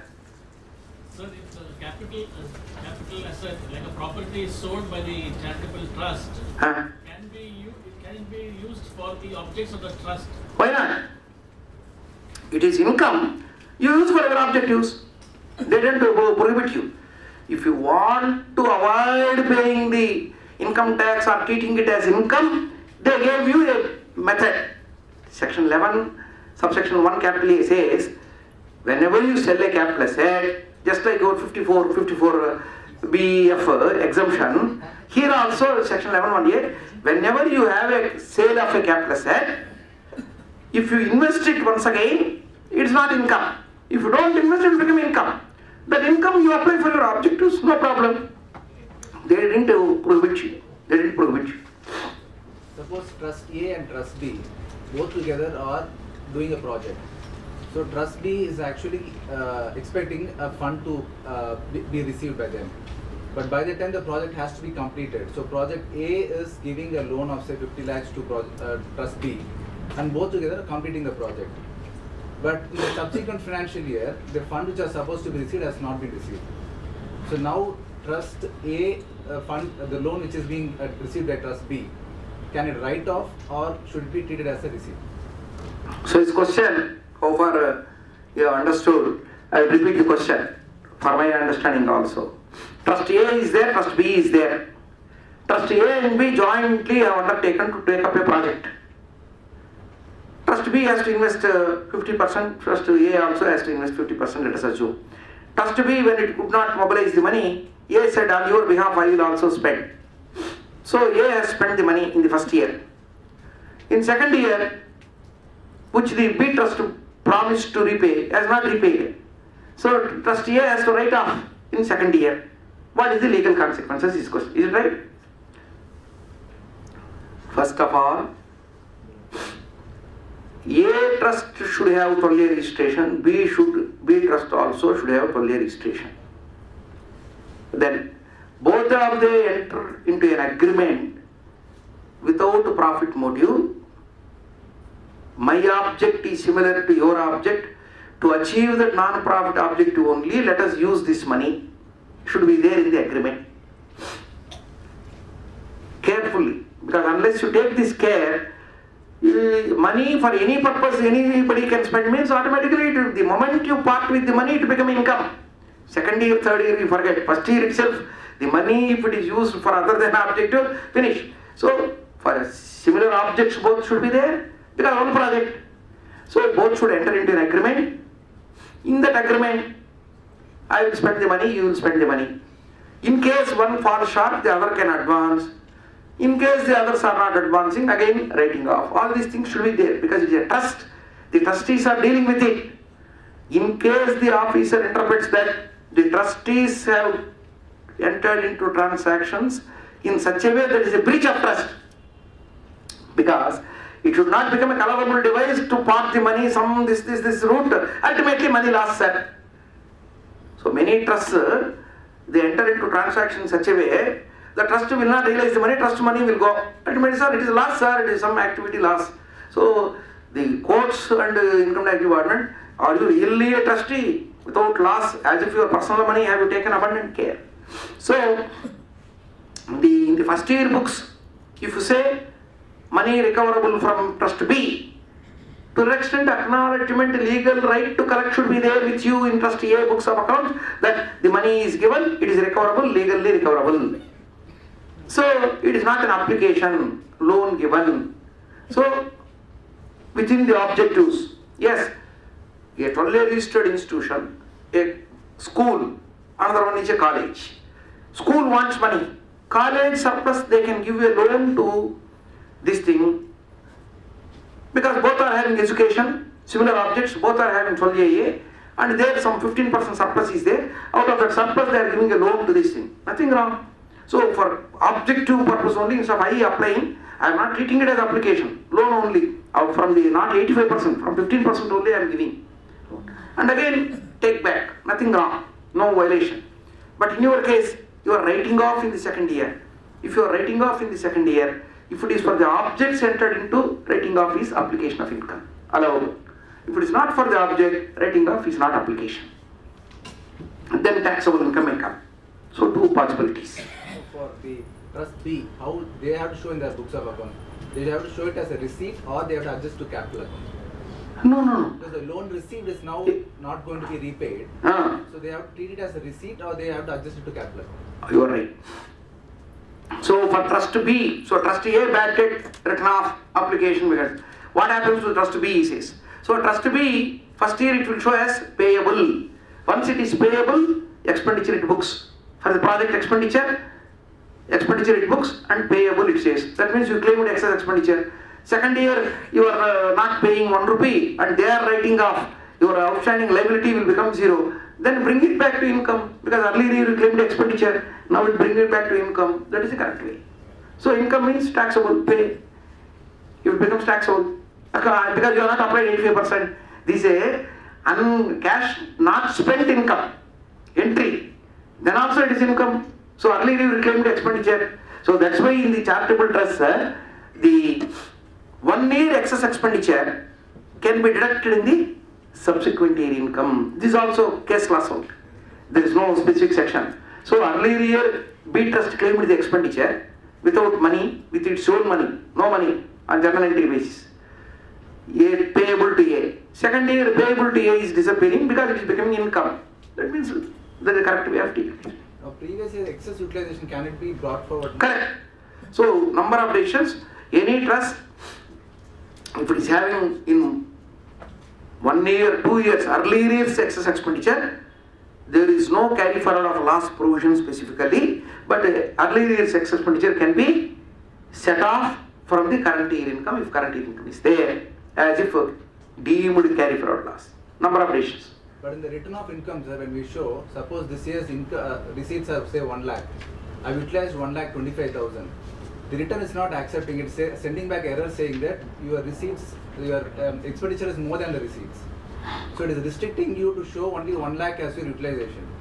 So what happens to that excess utilization? No, we can say out of borrowings you can incur expenditure. Where is the necessity that out of income only one should incur the expenditure? You have received an error, so it's not accepting.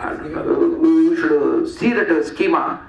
So if you have specific problem, you give me, I will try to solve the problem. No problem. Even what I could not solve, I will write to CPC and I will get you the solution. A number of times the CPC director, these people, they respond to me. So I interact them, they give a solution. I will pass on to the same solution to you if it is not done. Yes, sir. The corporate social responsibility scheme, the company already donates say 10 lakhs rupees. You come here. I am not able to read it. Under CSR scheme. No, not adequate. எனக்கு மட்டுமா உங்களுக்கும் கேட்குறேன். Under CSR scheme, a company, a private public limited company donates say 10 lakhs to a charitable trust for construction of a school, building, toilets, etc. The charitable trust also spends say 9 lakhs 50,000. Example, say up to 10 lakhs he has spent. Whether we can show it as a revenue expenditure, under the income and expenditure, whether we can show it as revenue expenditure and claim it as an application, instead of showing it as capital expenditure. Because it is not a capital asset for the charitable trust. It's only a collects donation and spends money. Though it is a capital expenditure, though it's a construction work. This is my doubt is, I want to show it as a revenue expenditure and claim it as an application, not showing it as an asset of the trust. Is it correct?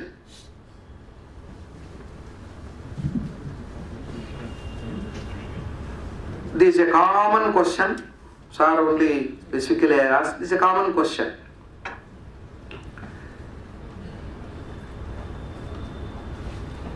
Charitable trusts receive monies to take up social cause public expenditure. Social cause public expenditure. That expenditure can be a revenue expenditure or a capital expenditure generally.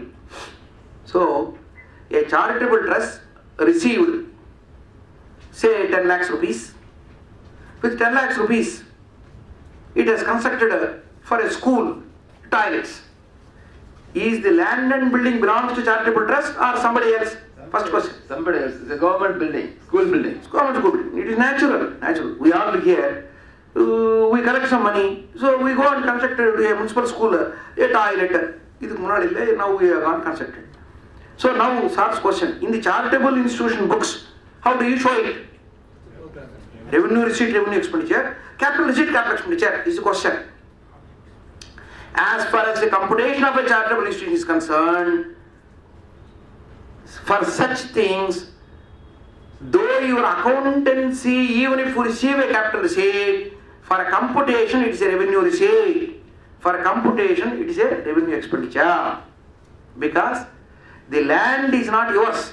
On somebody's land you constructed a toilet building. So there is no right to. What is capital expenditure? A capital expenditure is enduring nature. The benefits will percolate over a period to the organization, is an asset. That is fundamental. So here for the charitable society, where is enduring benefit, where is a continuous convertible again into cash? Nothing is there.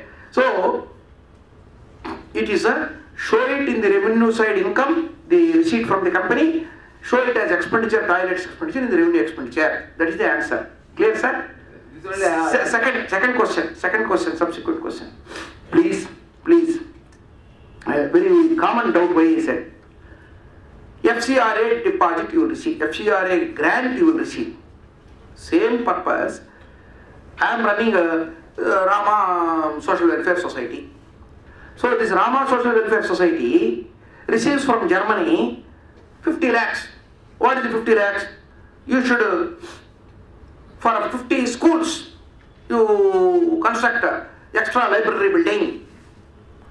So generally it will take 2 years, 3 years to construct the library buildings. Now the question is, I received, unless their money only I will spend, I will not spend 1 rupee. Mine is a charitable institution. I send the project report. They have given the money. What the FCR will say, keep it in the separate bank account. For the specific purpose, specifically you spend. Don't mix it with your ordinary funds. So what you will do, in the liability side, FCRA grant from Germany. Asset side bank balance. Whenever you spend out of this 50 lakhs, 50 crores, one library building, one school building, one toilet building, you are withdrawing, and your liability side grant also you are reducing. How do you compute and file in the return of income? Two possibilities, a better possibility I advise.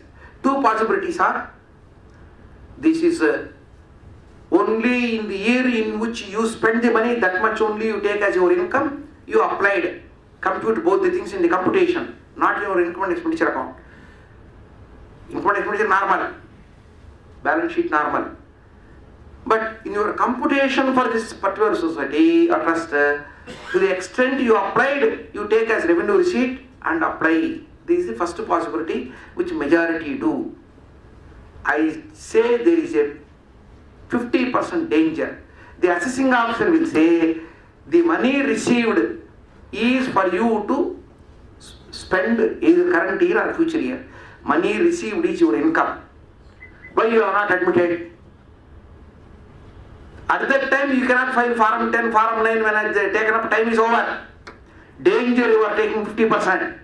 Second possibility, what my advice is, you received 50 lakhs. You spent only 15 lakhs. You admit 50 lakhs as your income. File form number 10 for 35 lakhs. I am going to spend within 5 years. You are 100% safe. This safe method only you adopt. In the balance sheet only you show 35 this side, 35 in the bank. But doesn't matter. But you should take this route only. You will be safe, though case is taken for scrutiny. If you forget this, it makes a lot of difference.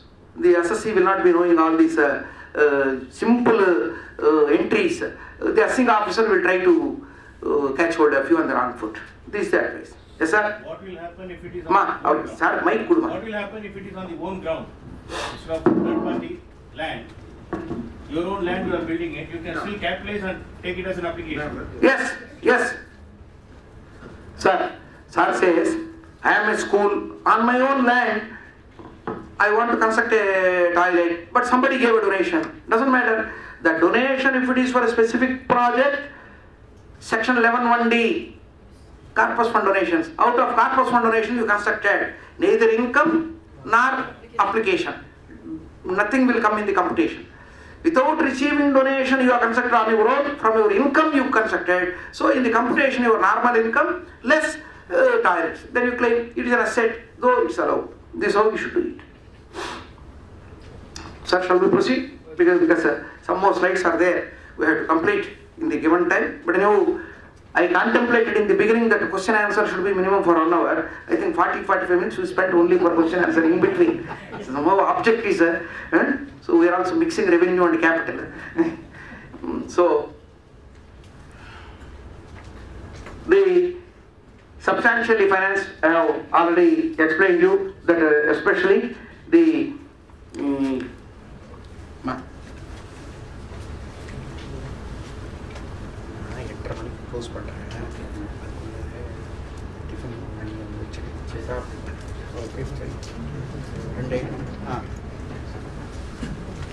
so the government funding, please be careful. Here also lot of common questions. Nowadays governments are giving fees reimbursement. Is fees reimbursement a grant? In Tamil Nadu also it is there, no? Fees reimbursement is there, sir. For an educational institution, what this section says, 51% or more if the government gives grant, it is a substantially funded institution.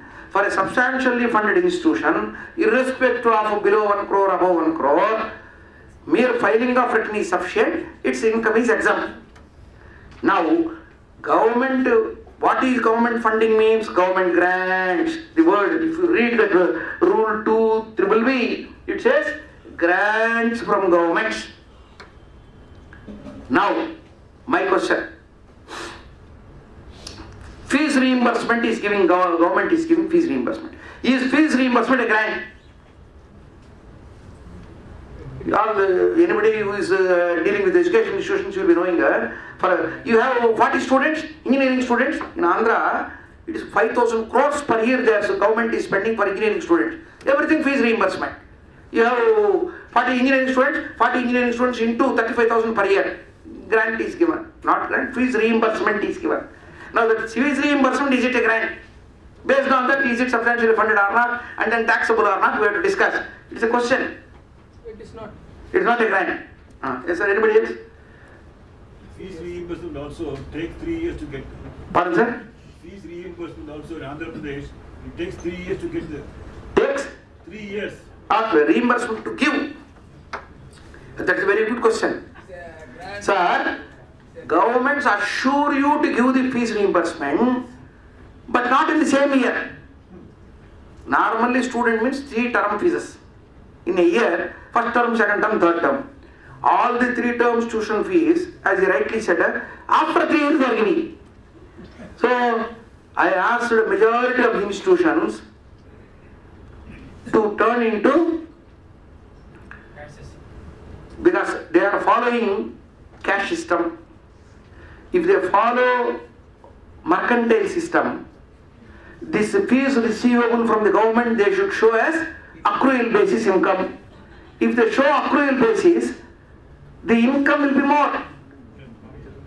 They are not really having loan funds and then incurring.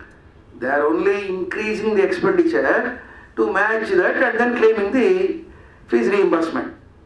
So, I asked all of them to follow only cash system, not to follow mercantile system. If they follow mercantile system, every year filing form 10, and in the year in which they receive, again incurring the expenditure, they cannot again show the expenditure. So follow the cash system. So it's taking 3 years time. Okay. So this is the difficulty. Substantially financed fees reimbursement is not a grant. The grant nature is, grants generally can be capital grants, revenue grants, UGC grants. So for a specific purpose, specific meeting and expenditure is the already incurred expenditure, fees is due from students. They should give the name of the student based on the student's income certificate, they reimburse the fees. So it is not a grant, as I rightly said. So that's how it is not funding grant. Now, several universities, because in America, majority of the government universities, they don't depend upon the government grants. They sustain with the projects from the society. In America, majority of the universities. In India, majority of the universities are all depending upon the government grants. So, the government has slowly in the past 10-20 years self-supporting courses. So, for example, MCOM regular course one will be there. Those who are not afford to pay higher fees, they will join in the regular MCOM. MCOM self-supporting course will be there. That means same syllabus, same teachers. But another section where fees will be higher fees. Those who could not get with normal fees there with their master, those people will go to that self-supporting course, engineering, in all the universities. Engineering, ordinary engineering, self-supporting course engineering. Fees difference will be there. So, those self-supporting courses gross receipts are not substantially funded. So, majority of the institutions earlier, from up to 15, 16, 17 assessment year, government institution no difference between the government grants and revenues, whatever may be the gross receipts. Now if you look into from 16, 17 assessment year as the return has to be filed, though it is 100% government managed, government controlled, government operated university, it is not substantially financed. The government grants will be less than 50%, the self-supporting course fees, other income will be 51% or more, thereby it is not substantially financed. Thereby, unless they have a 12 registration, income becoming taxable. The logic are you able to understand, sir? It is a 100% government promoted university. But government promoted university, so long as the grants are 51% of the gross receipts from the government as grants only, without 12 registration, unconditionally exemption. Now it is not the case. They are running the courses from the students, they are collecting the fees and they are running. This students' collection fees and their early savings interest, all these things are coming to 51% or more. Government grant is falling below 50%. The moment they fall, they should obtain for their registration. Otherwise, say this exemption, blanket exemption, they are losing. So this danger, majority are not aware. As I am dealing with universities, I am trying to highlight. There are some funded schools. You will call it as aided schools. General common word is aided schools means what is the aid? What is the unaided? There will be post-sanctioned posts, aided posts, unaided posts. So you should be careful in dealing with these things, these words. Otherwise, say you will lot of trouble. Sir. Year after year it may change. 1 year the government grant may be 15%. Subsequent year it may fall. The next year it may go up to 50%. Maybe. In that case, what is the precaution? I have to safely take 12 a year for all the years. Be safe. Because, sir, there is a circular from the CBTD in connection with advancement of another object of public utility. In case 1 year it will become non-charitable because that more than 20%. 1 year it is below 20%. CBTD circular said because of it losing its charitable nature, it will not lose its 12 registration. It will become taxable income 1 year. Next year again it is having 12 registration, below 20%, still it is entitled to 12 registration. CBTD gave a circular after this amendment. So same case here. Because of the amendment, 1 year it may become taxable, 1 year it become exemption. So this is the problem. Are you able to understand, sir? This aided schools, their salaries are directly paid to the teachers only. It is not given to the institution. Whether they substantially... Then it is also grant. Okay. Your expenditure is met by giving you to teachers or your teacher's salary from their account now online they paid. Your expenditure meeting, somebody gave the money, it is a grant.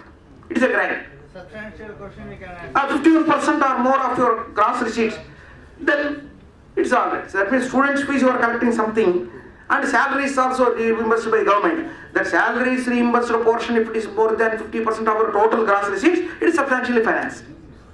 Am I clear, sir? So these are all more interpretation issues and we should be careful after these amendments while filing the returns dealing with the cases. So, then, I have explained you the benevolent amendment I said, early arrears shall not be reopened. 6 years they will reopen normally by issuing income escape section 147 notice to get assessed under section 148. So that notice shall not be given. Okay? So merely because non-registration is there. As if registration is there, their income is deemed to have been, unless there is a violation. So this is the benevolent amendment. So they said, though they got now fresh 12-year registration, in case earlier registration was cancelled or refused, after 2 years you are applying now, for them earlier registration cannot be reopened, class will not apply. So bottom line, if you see, so never you have applied, never they have refused, never earlier was cancelled, fresh you have applied, then earlier is also deemed to have been applied and got the registration. That's the rider. So one should be careful about these things. So then this registration cancellation provisions, I told you 12AA3 was there since a long time. If the activities are not genuine, activities are not carried out in accordance with the objects of the trust, that was there earlier. Whereas now 12AA4 newly introduced, if there is a violation of sector. What is 13(1) violation? I have already explained you. It is only an interpretation. There are cases, a principal of a college, because principal room was under renovation, the principal room refrigerator, he kept it in the adjacent quarters provided in the same college. The inquiry department visited, school asset used personally by a substantially interested person, 13(1) violation, 13(1)(c). So you lose your exemption. So the interpretational issue should be like that. So a car, trust is used. How many kilometers? Where is the logbook? Only for trust purpose have you used. Prove it. If you don't prove, I say that you have used it for personal. If you use it for personal purpose, 13(1)(c). So it's all the power of a department to interpret what is the gain the trustees have got. Substantial donors. Who is a substantial donor? 50,000 or more. 50,000 or more cumulatively. This year 20,000, last year 30,000, also 50. For that person any benefit, directly or indirectly. So these are interpretation issues, number of case laws. So one should be very careful not to come within the clutches of 13(1). For example, a school is promoted by wife and husband. School normally, initially itself, they cannot have land and building. So they have taken their principal's brother-in-law's house on rent. Principal's brother-in-law house on rent. Is the rent reasonable? If you paid excess rent, if the assessing officer proves that rent paid, because in Form 10B, payments to relatives, they didn't say excess payment to relative. Your 40(a)(2), unreasonable or excess shall be disallowed by the assessing officer. But in Form 10B, if you read carefully, payments to relatives, auditor must mention. How the auditor can mention? Auditor should take a declaration from the SSC that to my relatives I have not made the payment. If they give the declaration, you to say nil. But if once they say, yes, my brother-in-law, I paid the rent from the trust, I am one of the trustees, then you should mention in your report, Mr. So-and-so, his PAN number so-and-so. The amount paid is towards rent. Neither unreasonable nor reasonable. Computer is picking up for scrutiny. The officer will ask, for how much square feet, how much? Sir, ground floor is a bank. Bank is paying me 50,000 rupees rent, the brother-in-law will say. Whereas the first floor, I gave it for this small school at 25,000.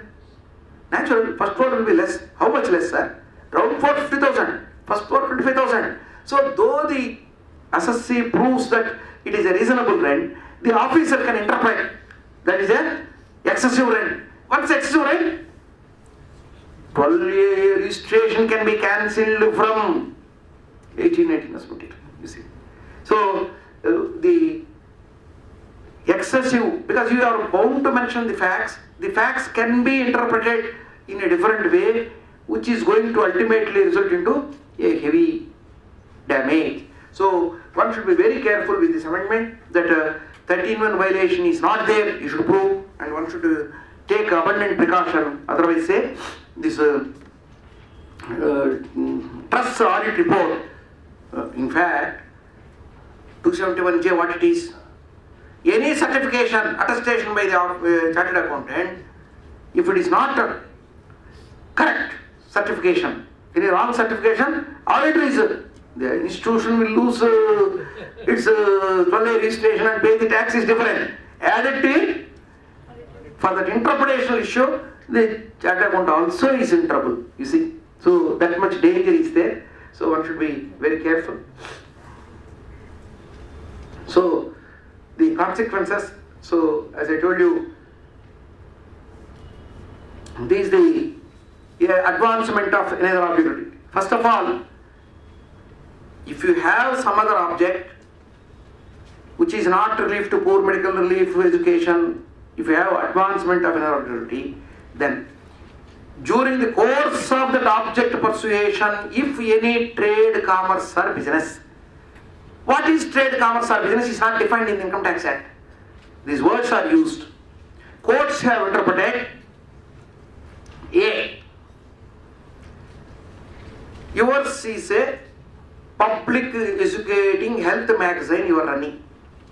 You want to run this as a charitable institution. So you are conducting medical camps freely. You are taking nominal fees and conducting the medical camps. It comes in medical relief. Okay. So you are taking up an objective that not only helping them medically, you want to propagate health tips. You are printing a magazine. In your object is there health education also, there is a propagation of safety and healthy habits. So this magazine, if your magazine printing cost is 10 rupees, if you are selling for 9 rupees 90 paise, it is not a business. Your 10 rupees magazine, you are selling for 11 rupees. It amounts to business. Once you take up this business, is this business incidental to attain the main objective? Such a main objective is not falling within this advancement of another object of public utility. Maintain separate set of books of accounts.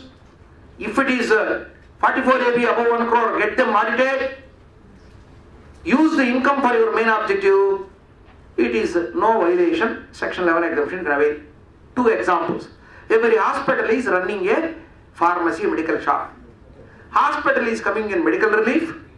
This medical shop is business because you cannot sell the medicines for less than your original cost. Less than your original cost if you are selling, the other outside pharmacy fellow also will buy from you because he has to buy for the same cost. So instead of that you are selling for less than cost, he will run his medical shop buying from you rather than the patients.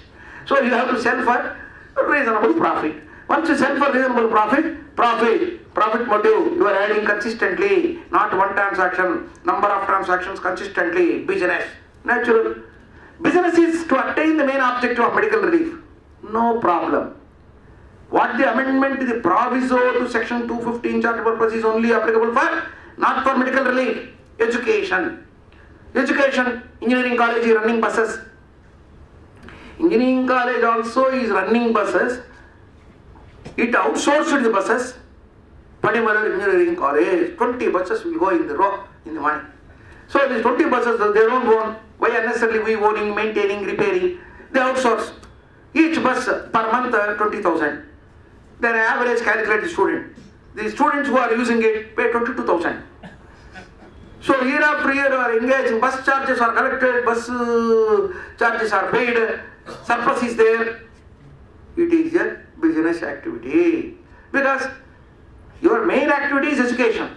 To make the education reach the people, because our college is in the outskirts of a city, because the AICT says 10 acres if you have only I will give you engineering college. So 10 acres within the city you cannot buy and then run the engineering college. Necessarily you should have it outskirts of the city. So necessary outskirts means students, unless you provide, the college provides the bus, who will go on their own motorbike, on their own this thing. Parents will not send the girls. So all these things. So buses are provided. So incidental to main activity. Hostel for college. Hostel, is it cost basis or self-sufficiency basis or for some surplus? If surplus is there, is it necessary to attain the main objectives? That's sufficient. But the example I gave, you are not owning hospital. You are only health treatment for poor people, medical relief. But in addition to poor people medical relief, you are printing the books and then selling. Ramakrishna Mission, less than their book printing cost they are selling. They don't want to call it as business. Bhagavad Gita, if you go, they say 7 rupees, 8 rupees. Its printing cost is 12 rupees. To avoid this difficulty, sell the less than cost. So public charity. So the advancement of another object. For example, I gave you Narada Gana Sabha. Narada Gana Sabha, to promote the classical education, Indian culture, preserve this, that object is laudable. That is, preservation of Indian culture is advancement of another object. But once in a while, what they do? December month, season for music and dance. So, sell the tickets. Selling of tickets beyond your cost. On that day, what is the cost? 2 musicians will come and play. Selling of tickets is a commercial activity, profit motive. Advancement already, your selling of tickets, revenue from the sale of tickets is from the total year gross receipts more than 20%, no longer a charitable purpose. You will lose Section 11 exemption. Because charitable purpose carrying on people only Section 11 exemption. Because you have only a registration, it doesn't mean that you are Section 11 automatic. Subject to this proviso. So, one cinema show, one music show, selling of tickets. My advice, don't call it sale proceeds. You call it donor passes. So you take the money. Sir, they have given donations. I have conducted the show. Where is the question of trade, business, nothing is there. The word only is different. So you say donor passes are issued on the festival day. Those who want to please come. So they have come. They are given donations. Donations I receive. I have not sold the tickets. So it's only the interpretation issue. Please sir. In one particular scrutiny hearing, in case of pre-printed tickets, donation ticket 100 rupees, 100 rupees, 500 rupees, 1000 rupees, I was put a question by the assessing officer. Donation is the amount given by the donor on his own, and you cannot fix the rate.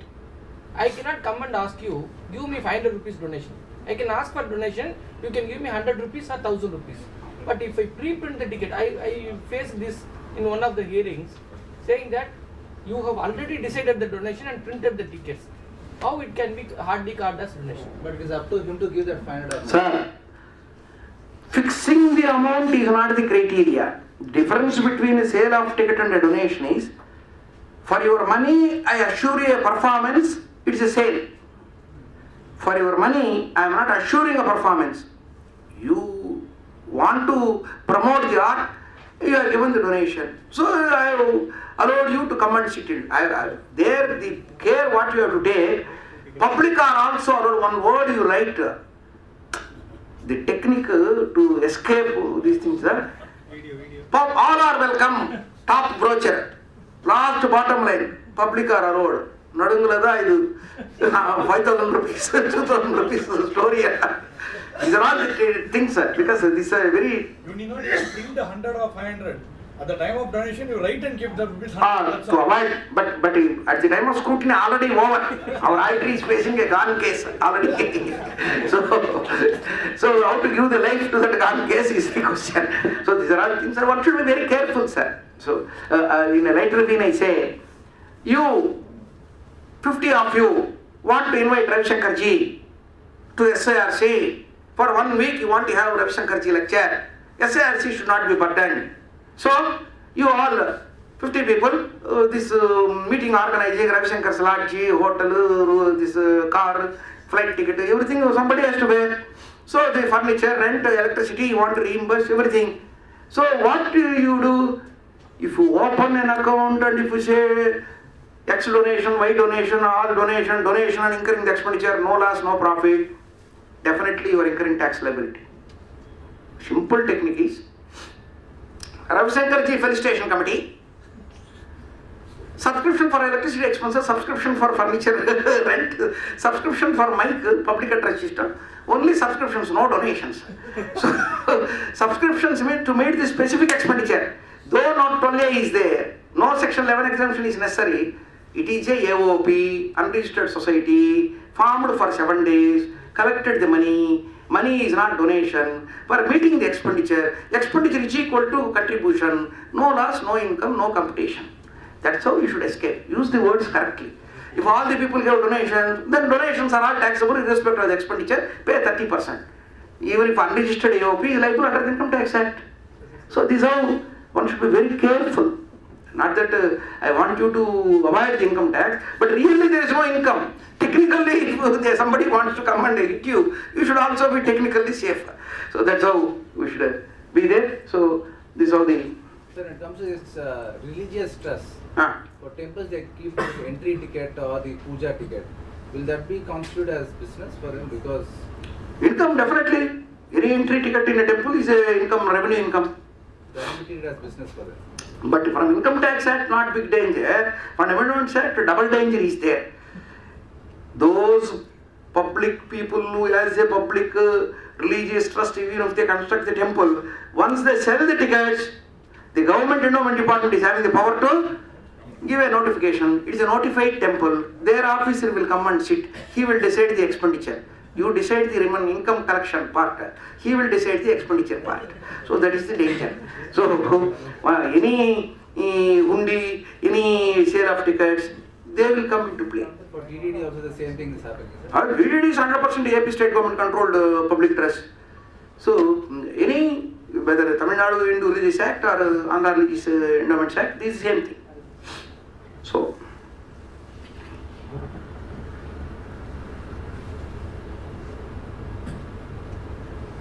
So before such cancellation, Commissioner has to give the opportunity. There are principles on matches which we all know.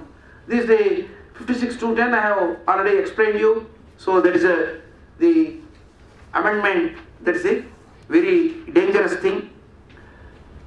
Because earlier decisions, if you are reading and keeping in mind, for 1819 this is not applicable. They brought the amendment.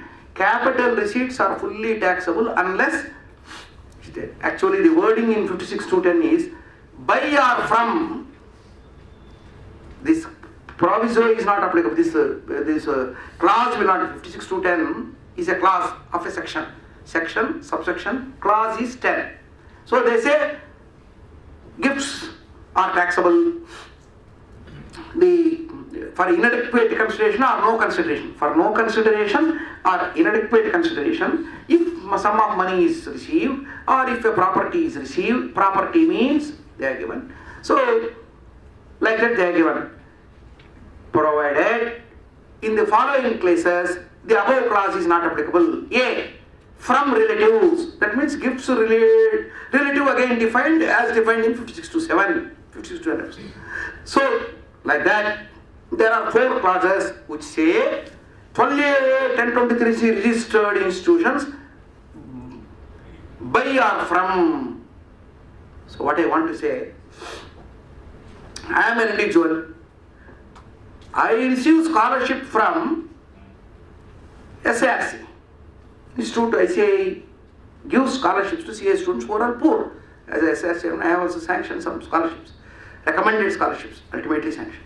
So, scholarships received by a student for no consideration from a 1023C or 12A registered is not income. Similarly, a trust which is unregistered, it receives from another 12A registered institution. The question is, see, the 56-210 is framed in such a way, if it is having 12A registration, gifts received by it, either in cash or in kind, 12A registration, automatically section 11 exemption will go, 56-210 will not apply. Second possibility. It is not having 12A registration. It received money, it received immovable property, then under this particular head it is taxable. As you rightly said, sale of tickets, if sale of tickets, some activity may go under business or profession. But these donations received, it will not go under business or profession, it will come under 56.210 other sources head. This section 56.2 is in other sources. Once 12A registration is not there, income shall be computed under 5 heads. So this 56.210 includes revenue receipts and capital receipts. This is the logic.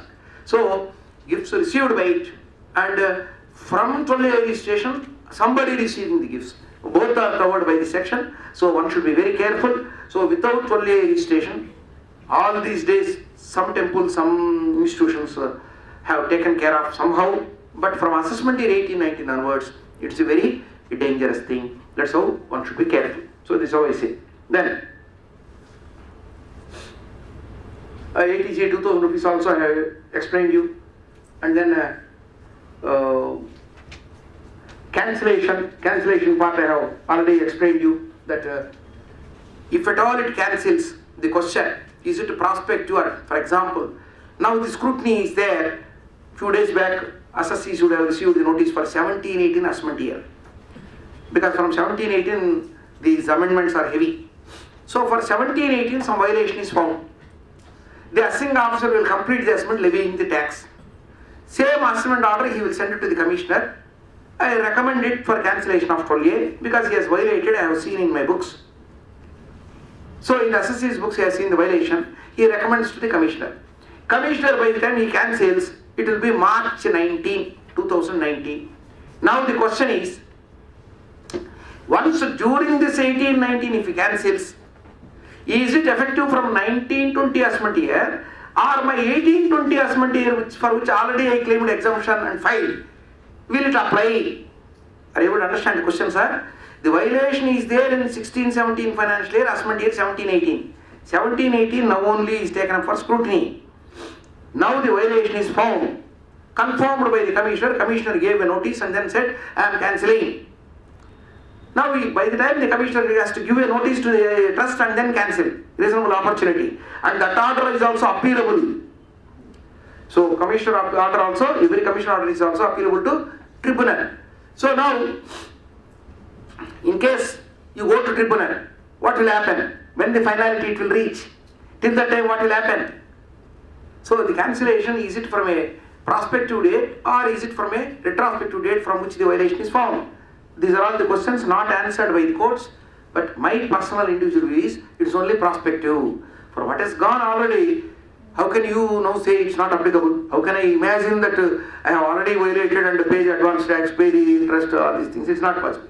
Only prospective is my interpretation. So, sir, commissioner has to specify the date from which cancellation is taking place or while passing the order. Yes, you're right. Commissioner, I have found this violation, I am cancelling the registration, he will say. Even if he is silent, on the day he signs the order, from that day only it is cancelled. He cannot go back from a retrospective day, I am cancelling, that power commissioner cannot have. That's why the case law also I have given. So, this is for earlier cases. So, under 12A 3, that case is there. So, okay, so these are all the questions. Then we will go to 115 BBC, I have already explained you. Actually 115 BBC amendment, earlier 25 lakhs they want to give more benefit to smaller people. That's why we are bringing it to 20% of all gross receipts, they said. But some people may be below 25 lakhs even now. Because of the amendment, they are more burdened than the earlier 25 lakhs limit. 115 BBC, see the anonymous donations, sorry, 115 BBC, not this thing, the advancement of another objective, the 25 lakhs and 20%. 115 BBC is 5% or 1 lakh, whichever is higher shall be exempted. That is as far as the 115 BBC is concerned. The 2015-16 assessment year deemed application income in prescribed form. Please, some of our colleagues who are not that tech savvy. From 16-17 assessment year, Form 10 has to be necessarily filed online. 9A has to be filed online. They have forgotten to file. Simply return is uploaded, claimed accumulation, but electronic filing of Form 10 they have forgotten. So, what is the remedy? It doesn't mean once you have forgotten, it is a procedure. The rule was brought into the section and Form 10 has to be filed on or before the due date. So, Section 119 2B, the board's powers are delegated to the commissioners. Commissioner is the authority who can condone the delay, see the genuineness. In the return I have already claimed as if Form 10 is filed, but return is filed within the due date. But Form 10 online I could not file. So please condone the delay. Now I am filing Form 10. Commissioner can condone the delay. Once Commissioner condones the delay, you can avoid the tax. So those cases where now only in 17-18 or say you will find some difficulty, please approach the concerned commissioner, exemption commissioner, to condone the delay. It is within his powers. There also up to 5 lakhs tax due affected, commissioner can condone. If it is above 5 lakhs, again board is having the power. So depending upon the monetary tax effect, the powers are delegated by the board to the commissioners. So you can approach. That's sir, one more question, sir. Sir, one more question regarding this 115 BBC. Suppose my taxable, my exempted amount is X amount. Can I claim application for that? 15% can I take that exemption? Anonymous donations? Yes. No, sir. Please be careful. Sir's question. Anonymous donations are taxable. Though somebody donated for a charitable institution anonymously, I have utilized this money. Can I take application against that income? No, not that. Sir, 1 lakh or 5 lakh. 5%. 5% of the total receipts. That is the gross, whichever is higher is exempt for me. Whichever is higher, it is not taxable at 30%. Can I take that for my 15% calculation, 85%? You have to take. Please. A very pertinent question, sir. This is a CA student's examination question. Sir, it has come in the examination, in fact. Sir, my donations are 1 crore, sir. Out of 1 crore, 90 lakhs names I am having. 10 lakhs anonymous donation. Now, anonymous donations must be taxable at 30%, subject to an exemption of anonymous donations 5% or 1 lakh, whichever is more. So, anonymous donations 10 lakhs need not be at 30%. Out of 10 lakhs, out of the total gross receipts 5 lakhs, 5%. So, out of 10, 5 lakhs is over. So, what is taxable as anonymous donations? 5 lakhs only. So, the remaining 95 lakhs donations will become your ordinary income. So, these anonymous donations need not be applied 85%. Already I am paying tax. Where is the question of application? So, out of 100 lakhs, that is 1 crore, 5 lakhs is taxable at 30%. Then the remaining 95 lakhs you have to apply. 85% of that 95 lakhs if you apply, you are out of the tax. 85% of that 95 means that remaining 5 also is included. That was not there earlier before this amendment. It was a lacuna that they have corrected. This is how amendment effect. This way. Okay, sir? Then. So 9A form also. I have already explained you. Then the amendments. 115 BBC I have explained you, and then the forms I have explained you. Form 10 also you have to file within the due date. If you are not filing, at least now you rectify. Go back and see whether all the Form 10s are online filed or not. You can verify.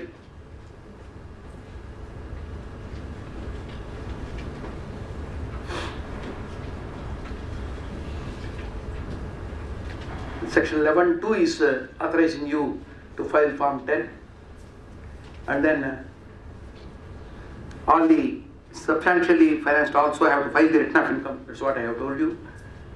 And then the yoga word is there. Please be reminded, that yoga as an object, non-profit motive, charitable objective, if somebody is carrying on, it becomes charitable purpose. If yoga as a commercial activity somebody takes up, is it permitted? So yoga teaching, yoga making the people to learn as a commercial activity you take up. For example, nowadays TV is morning 4 to 6 yoga classes.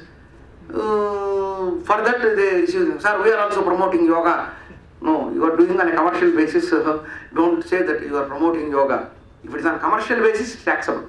Non-profit motive, charitable, it should be there. So, activities engaged to constitute yoga only. So, business activity in pursuit of yoga will not apply. That's what I want to say. Okay. So, this is what the 25 lakhs I have been referring earlier.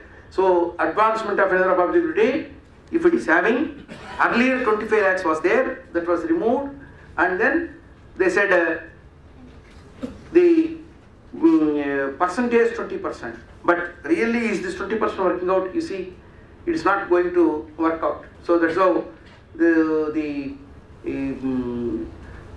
it should be part of your main activity. For example, the board circular also in 2008, when they are amending, they said an association, a trust is there. It is a poor ladies or say widows are the members of the trust, or trustee employs these unemployed widows. They make papad, they make some homemade, handmade eatables or say leaves, something which is useful for domestic consumption. They sell it in the public. They make for a profit, they sell it. Is it a business activity? Is it a charitable activity? See the thin difference, please see. The poor people, low income people, prepare very manually something, and with that they make the sales. So, profit they are getting. But the object is to make them employable to have a living. It is not coming in advancement of another object of activity, it is coming in the relief to poor. Is it overlapping? The finance minister promised in the parliament, and a board circular has come which says if the dominant objective is relief to poor, it will not come in the advancement of another objective. If the dominant objective should be relief to poor. What for we have carried on this sales activity? Not to make profits like a commercial activity. The commercial activity is different. Here, non-commercial activity, but for living of somebody. So your interpretation issue is very thin line. So one should be very, very careful in this. For example, a big debate, all these urban development authorities. What the urban development authorities will do? They construct houses and sell to poor people, low income people. Urban development authorities. They construct the roads, they lay the roads, they acquire the government land, this urban development, and plot layout, MIG, LIG plots they sell. Courts held, some courts, some because department went to courts. It's a commercial activity. Selling of houses, selling of plots is a commercial activity. So it's not eligible for 12A registration. Your object is social welfare, advancement of another activity. You are taking commercial activity. Then though it is 100% promoted by the state government, it is not eligible for 12A. Some 10 years this argument went. Finally what the court said, your dominant objective you see, is it for profit motive? To make the public get the benefit. So once the dominant objective to make the public get benefit, profit is not the criteria, it is not a commercial activity, it is not a business at all. The interpretation issue, is it a business carried on or not? If you and I carry on layout business, layouts activity and constructing low income group house also, it is a commercial activity, private people. But if the same government as a public authority, development authorities, when they take up, the courts held, it is through a statute to serve the public when they have taken up. Same logic they have applied for CA Institute. CA Institute's consistent annual reports, student activity related receipts are more. Because of student activity related receipts, every year you are getting surplus. Department's argument is, yours is an education institution. Yours is an institution for education for profit. You yourself audited, gave the income, surplus income. So you are not a public charitable. Why should we give income tax exemption? So ultimately the argument court agreed. How the fees collected for this seminar is classified? Pardon, sir? How the fees collected for this seminar is classified? It is towards the object of the institute in educating. Natural. The fees collected for this seminar, the institute is a statutory body which is formed to promote, to preserve, promote and regulate the CA profession. Society needs auditors. By in the society, public money is used by some people, few people, and those people are accountable to the public. As independent people, these professionals will audit and say, to assure the public, yes, your money is for proper public use. This profession. To regulate this profession, an act has come 1949. Act says to conduct training, to conduct exam, to select the members, after membership to regulate them. So unless a continuous professional education is given, the professionals cannot skillfully carry on their profession. That's why fees is collected. This is also part of, this is not a commercial activity. Your question I am answering, is the fees collected commercial activity or not is the question. Yes, sir? When that be the case, whether this is not a commercial activity because statutorily we are bound, the institute is bound to train the people, educate the people. It is discharging the statutory duty. Where is the question of commercial activity? Then why is GST being collected? As far as income tax is concerned, no problem at all.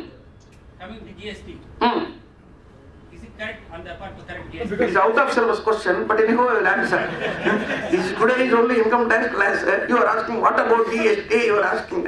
Anyhow, I will answer. Sir, the government itself said GST is payable by every consumer of goods and services, be it public, be it government institutions, be it the government. Government is the consumer of services, goods, government has to pay GST. To whom? To the government only. So the GST Preamble Act itself says there is no profit motive or non-profit motive. Keep aside. In the definition I told you, in the definition of CGST person who is providing services, goods, selling, government is also a person. Government is also accessible. That's why railways provide you travel ticket. Railway is GST liable. Where from? Railway will collect from you and pay. So in your ticket you will find GST. So railway, what is it? Railway is a central government department. Government. It is only a department. So CA Institute, if it is collecting GST, means definitely it has to collect because it is providing service to you.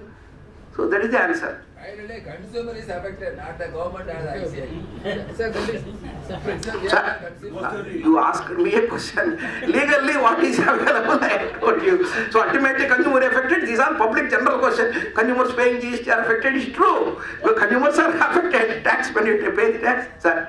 Most of the institutions, like medical institutions and hearing institutions, they conduct a lot of conventions and exhibitions. They also make a good profit. But they contend is basically for their own professional members and giving exemption. Under the Income Tax Act. Sir, for the past half an hour I have been telling you the word of interpretation.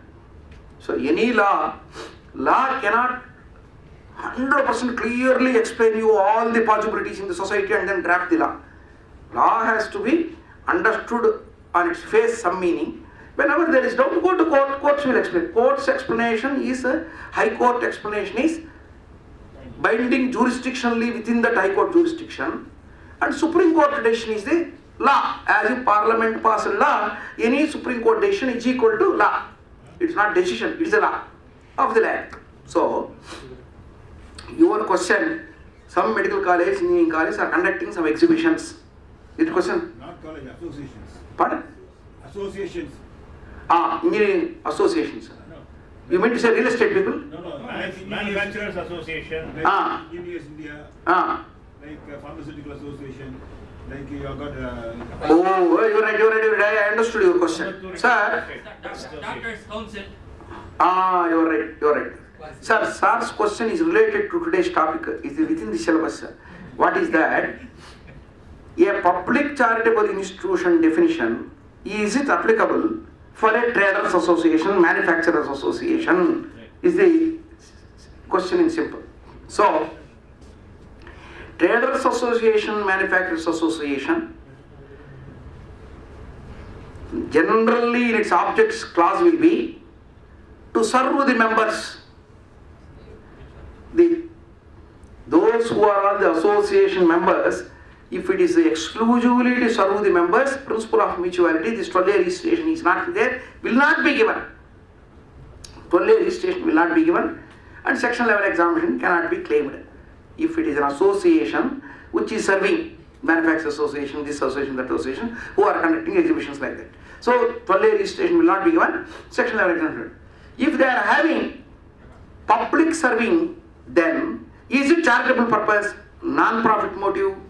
Then those activities which they carry on for public benefit sake, if they get 12A, their income is exempt. Otherwise, from exhibition receipts, whatever the expenditure, if they are not having 12A, just like an AOP, they are assignable.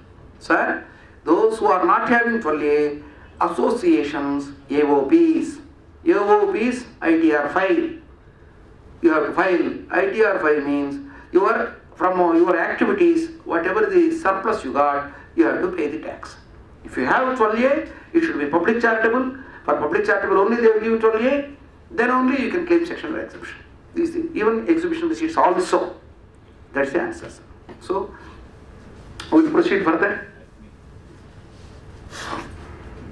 Sir, 8:30, so that's why two officers have come in, so I should see the watch. So, your time is over. So, the amendments, sir, quickly we will see. The actual carrying on of advancement of another object of public utility. So then the interpretation 20% receipts we have seen, and then the memorandum also, as I have told you, is like that. It should be genuine charitable activity. Then accredited income, I have already explained you, that is if you lose your registration, market value is actually constitutionally, is this amendment valid, is a very big question. But anyhow, after 2 years also we have not seen any legal decision about this. So once a institution loses its registration, only registration, very dangerous. On its assets, present market value, you have to pay the tax. So one should be very, very careful because of this 115 TD accredited income. What is the motive for this? Pardon, sir? What is the motive for taxing the market value? Just like in America, a public institution can become a private institution. A private institution can become a public institution. Private institution becoming a public institution is by donations. Simply, I can give my personal land building to CA Institute. CA Institute is a public body. My personal thing. No problem. Private institution, public institutions becoming a private institute, an exit route we want to create. Government thought a public institution, slowly, in reality, some education institutions, though they are all totally registered, are not for real public benefit sake. They are for the benefit sake of some few people. Government knows that. So an exit route they want to create. With that intention, they started this section saying, on the present market value of all the 10 years, 20 years exempted income built up institution, pay them 30%, make it private, go. That's what they want. Under the Income Tax Act, though as an exit route they have provided this exit tax, assume. They cannot continue that activity because AICTE, all other recognitions, even for a small elementary school, unless it is non-profit motive, government will not recognize. In an unrecognized school, which parent will admit their child and educate? In America, that is there. Private institutions also recognized. Profit motive universities are there, recognized. But here, In India, only non-profit motive universities can be there. So, this for exit route with this motive, they have your question. This is the answer, sir. So, sir, quickly we will wind up. So that's what I said. Even that procedure, how it is there, I have explained you. Modification in the objects, adopted or amended, modification in the objects. So the merger, generally many questions come to me. Sir, one trust wants to merge with other, another trust. How to do it? It's a very big procedure. So anyhow, one should be careful, but both should have first 12A registration and then think of merger. Without one is not having 12A registration, then it's a danger thing. So this thing. So then 115 TDTF I have explained you. So return of income for 18-19 assessment year. Can a trust and society merge? Why not? Both are having told. There is no, under the Income Tax Act, not even 1% difference between a trust and society. Both are treated at par. A trust can merge with a trust, or a trust, society can merge with trust. No problems. But procedures legally should follow correctly. So, this is the return of income. If it is not filed within the due date, how it is going to be there. For 18-19 assessment year, as I have told you already in my synopsis, all these are things. Change of objectives, ATG, these 56 to 10 donations, taxable, 1023 exemption, they will get affected. 269 ST, the cash receipts, these are all the things.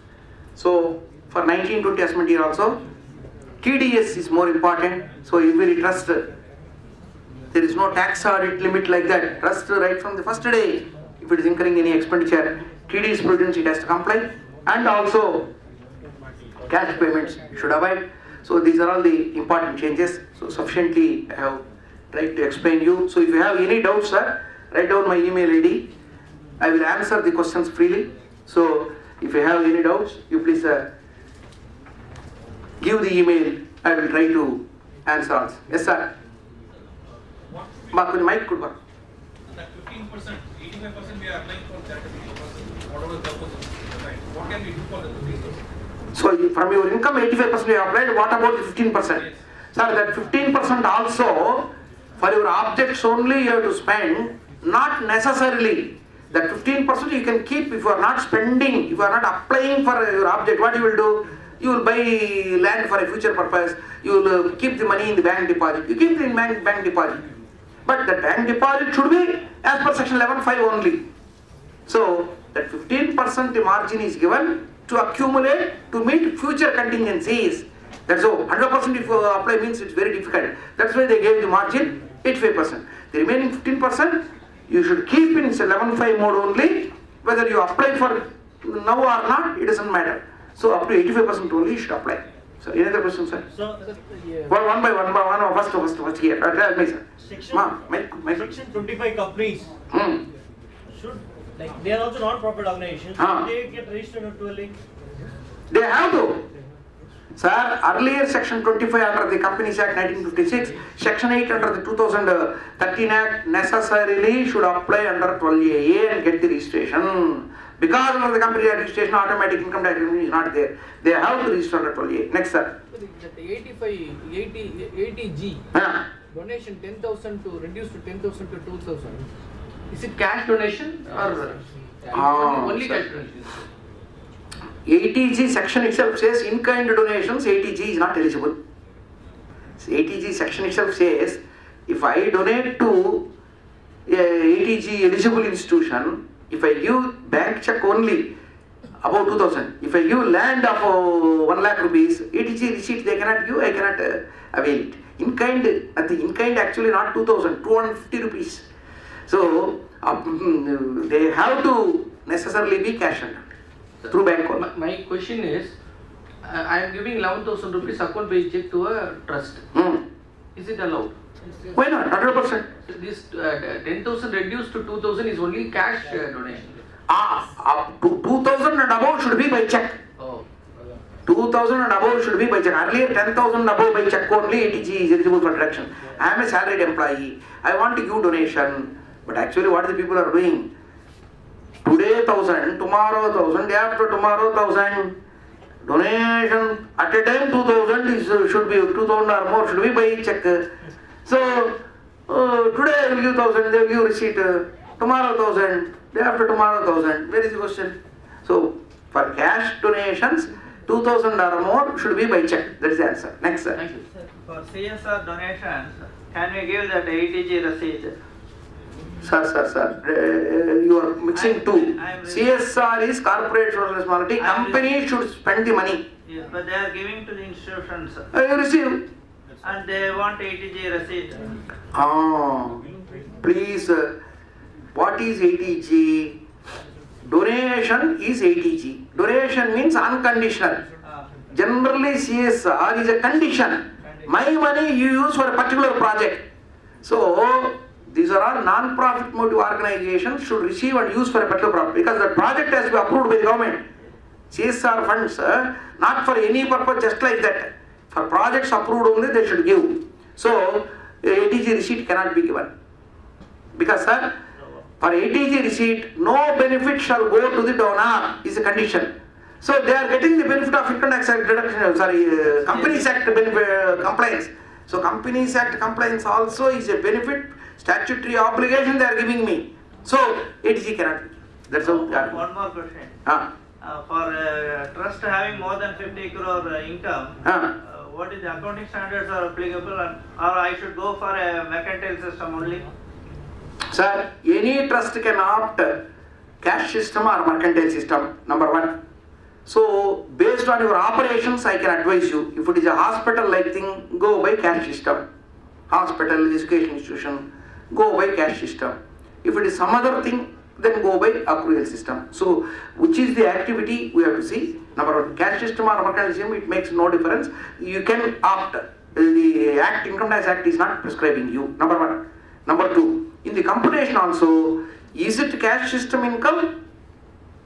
Form 10, Form 9. Cash received but not applied. If it is mercantile system, accrued income, whether received or not, surplus income, again apply Form 9, 10. So, because of accrual system, you are unnecessarily going to file Form 10, 9, don't go for accrual system. Better cash system. That's our advice. Then accounting standards are applicable? Sir, accounting standards only for commercial institutions are applicable. Level 1, level 2, level 3. But one word of caution, CA Institute and the courts, whenever a business which is incidental to or which is the trust's main activity itself business, somebody is carrying on a business, once the business gross receipts exceed the 44AB limits, 44AB audit is also applicable along with the Form 10B, 12A section audit. 12A section audit gives you Form 10B, 44AB audit gives you Form 3CD.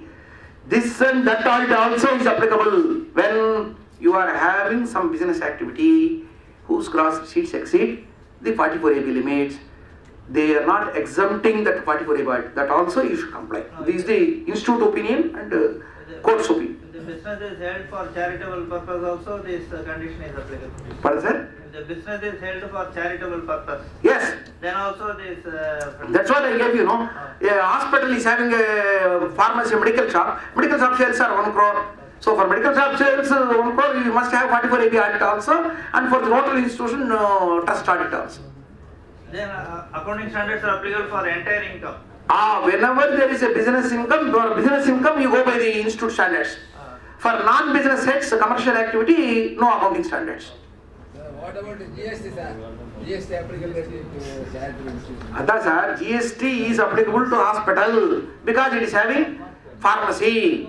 So it must take the GST registration, and for medical sales, input tax, output tax is a must. That is my advice. The donation, cash donations, you said today 1,000, tomorrow 1,000, like that. The section says no deduction shall be allowed under this section in respect of donation of any sum exceeding 2,000 rupees unless such sum is paid by other than by way of cash. So that's construed as aggregate, or is it like every transaction? They didn't say aggregator. You are only importing the word aggregate. There is no aggregate. So does it mean like even in one day, when I'm going to make 2 receipts? One day is too much tax planning. One day one receipt, one next day another receipt is general. When you say aggregate doesn't apply, then No, that doesn't mean we should be too technical. Sir? Sir, you have to put the time. Pardon, sir? Corpus donation. Ah. Not been defined. eligible for 8AG and all this donation. Corpus donation. Ah. Not been defined. It's not defined, eh? No, is it defined in the act? Sir, What is corpus? they didn't say corpus donation word. Any specific donation, section 11(1)(d) says, any specific direction given donation shall be excluded from the total income. That's what in section 11(1)(d) exact word is, any specific direction given donation. Okay. When 12A registered trust gives a donation for another 12A registered trust to make certain expenditure or to make some project, say also revenue nature, is it allowed? Yes, allowed. Same object should be there, your object and their object should be same. For carrying on the same objects, what I am not able to utilize, you please utilize. I gave a donation. It is a revenue donation, it is 100% allowable as application. 100%, no problem. Okay, sir, thank you. So, we have answered. So, all your questions, please send emails, sir. One more question, sir. Sir, for public trust, we discussed ITR 7 should be used, and other cases we should use ITR 5. Then what about the case of private companies gratuity trust fund? You are right. A private company is having a gratuity trust provident fund trust. That trust is having income. Which ITR form has to be filed? Is his question. Public, there is a provident fund, gratuity fund are not entitled to 12A registration because they are not a public trust. It is only under the Income Tax Act trust. So, their income is exempt under section 25. If you see ITR 7, those who claim their income under section 10 exemption shall file ITR 7. The trust is eligible for exemption under section 25. ITR 7 only has to be filed. Okay, sir, what about the audit, sir? The audit and or the audit form to be filed for this case? Naturally, when it is a public money, you include, there is no audit form like 10B like that. So, you give a general audit report. And then these are all audited accounts, file ITR 7. So we need not file with the income tax department. Like on the site we need to file in. This is also a beautiful question, sir. Whenever you are filing ITR 7, 99% without audit report, you will get a demand notice. ITR 7 is for claiming income exemption. A school in the road corner below 1 crore, no audit report form is prescribed. Above 1 crore is only 10 BB, 12A registered 10B, below 1 crore no form is prescribed. But actually ITR 7 asks you, have you got registration? 12A? No. 1023C? No. Any other? You should give any other, that society registration date, number, that trust registration date and number you should give. Have you got your accounts audited? You should say yes. Don't say. Have you enclosed the audit report? Yes. Not the form. Your letterhead, auditors, general audit report. Remove the 10B. Automatically the same audit report. You enclose, then only you are safe. Otherwise you are not safe. This is the answer. Okay, sir? Thank you. So, any doubts, please give me. And if you want my visiting cards for this email ID or address, I will give you my visiting cards. So, if you want. So, contact me for your doubts because so many people are still having doubts. But time already 8:40. We should. I thank you all for giving me this patient listening. So, I am very kind of you. I will serve you. Thank you so much.